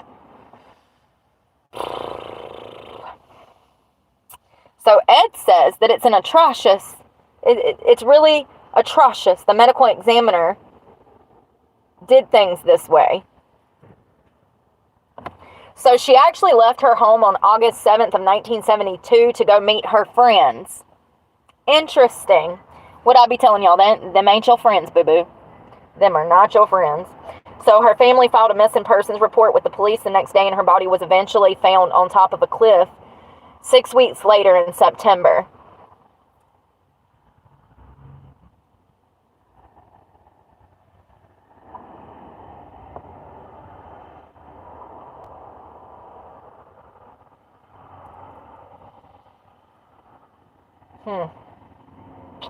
That's weird. So y'all know how supposedly they were able to find her body because this dog come home with a whole forearm in its mouth of her arm. So it says cops believe that the dog might have torn the teen's arm off from her body at the quarry. However, Ed pointed out that the foliage in the area seemed undisturbed. And he also thinks that it would be impossible for that small dog, because it was a tiny dog, to have wrestled the limb away. He claims that he thinks that her arm was actually already off of the body. Interesting theory, Ed. Kind of makes sense. If it's a small dog, let's say it's a Chihuahua, how the hell he wrestle an arm out the joint and bone and, you know? Interesting. The small town of Springfield was rattled by the news of her death, and rumors instantly started swirling that witches were involved. What did I tell y'all? Fucking satanic panic. Sorry, I'm cussing. The local headlines at the time referred to the case as witchcraft death. And we saw the headlines. Y'all saw what they were posting. No, I mean, and that's exactly how satanic panic started. The media gets involved, the media lays it on, the news is laying it on, and then everybody's whispering in a small town about witches. It's like the damn Salem witch trials without the magic mushrooms. Magic bread. Without the magic bread. Oh my God, y'all. Apparently, there's rumors that the sheriff's department actually went and found a witch to bring out there to fill out the scene. And that is from the police chief. He told the Associated Press that people from the department supposedly brought a witch out there, but I know nothing about it. Like psychics, you know how they take psychics to like, yeah.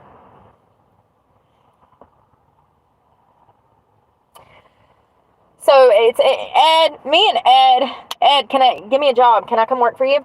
He says, quote, we always want to rule out witchcraft, but you can't really because it was going on at the time. Though he noted it was way before satanic panic. That's what I was saying. This is like 82. That was 80. National hysteria was starting to rise just a few years after the infamous Manson family murders, where cult leader Charles Manson killed 9 people in Los Angeles. One town over from Springfield 6 months earlier, serial killer John List murdered his family in plain sight and later wrote that he was saving their souls from the devil. Ed said that it was pretty out of control out here. Yeah, it sounds like it, Ed. So, DePalma was a religious teen who attended church every Sunday and was known for evangelicalizing her peers. Y'all know what I mean. However, her diary revealed that DePalma also attended high school parties where she drank alcohol and kissed boys. She's 16. What do you want her to do? Be a stick in the mud? At least she went smoking crack and having babies.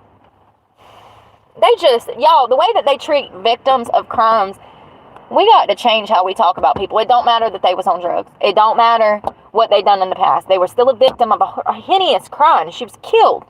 Okay? It doesn't matter that she was 16, drinking alcohol, kissing boys. That's what she was supposed to be doing. Maybe not that young, but y'all know what I mean. We all got a past. So it says speculation about witchcraft began involved. It evolved in the church. Speculation about witchcraft being involved in the event in the church grew. And then it was revealed that the Satanic Bible written by Anton LaVey was found in DePalma's room after she went missing. So she had some occult books. Once again, normal teen thing. So did I when I was her age, and I had a Ouija board and tarot cards and black magic books and everything else. I go to the library every damn week just to see what new witchcraft books they had.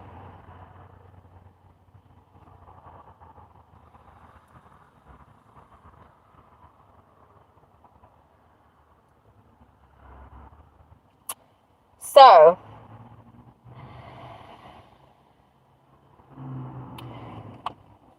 okay, so this is how Ed got involved. Ed was a close friend of DePalma's nephew, John Bancy. Bancy would have been one of her siblings' sons who took up the good fight to try to get his aunt, who he probably never met, her murder case solved. Bancy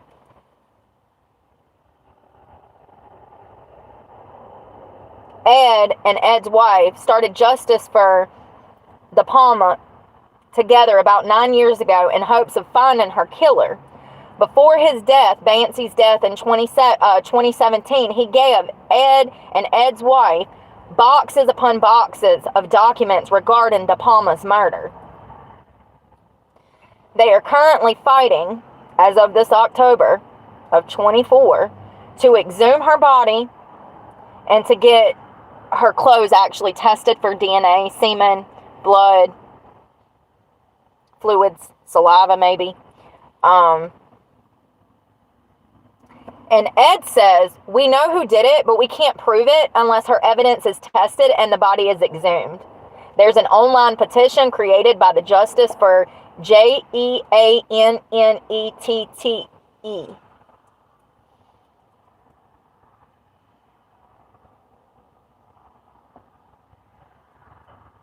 And Ed is saying that they didn't do a thorough investigation nor autopsy and that there's still evidence to be recovered in this case. He insists that people are covering up the truth. Quote, I think there's something very sinister that went on here, enough to cover it up for forever. And for people that we've talked to be still afraid to talk about it, for this to be as covered up as it has been, no one's ever done anything about it. That's what I said. Who's judge's son?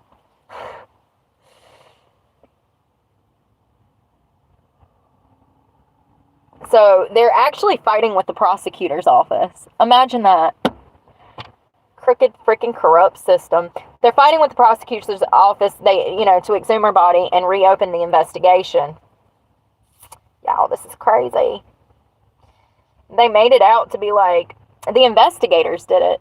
Because of the investigators' notes and the coroner's report, and the fact that both of them said that this looked like some ritualistic killing, satanic cult had done this, the public took those rumors and ran with them, and it probably is the lead reason why this case is not solved.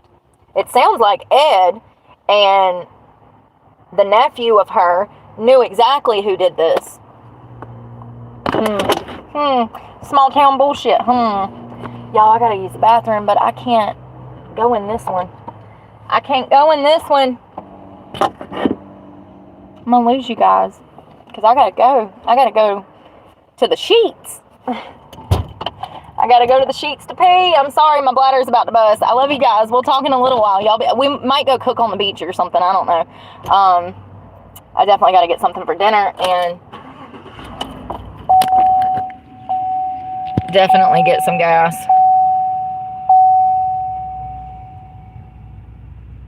Oh, poor thing. Every day. Every day. But I love you guys, and I'm sorry that I don't have my life together today. I sat here and drank this damn coffee, and now, yeah, I gotta go potty. Got pee-pee. But we'll talk in a little while. I hope y'all have a good afternoon. Happy Wednesday, and pray for me, because God knows I need it, and I'm praying for you guys. Bye, y'all.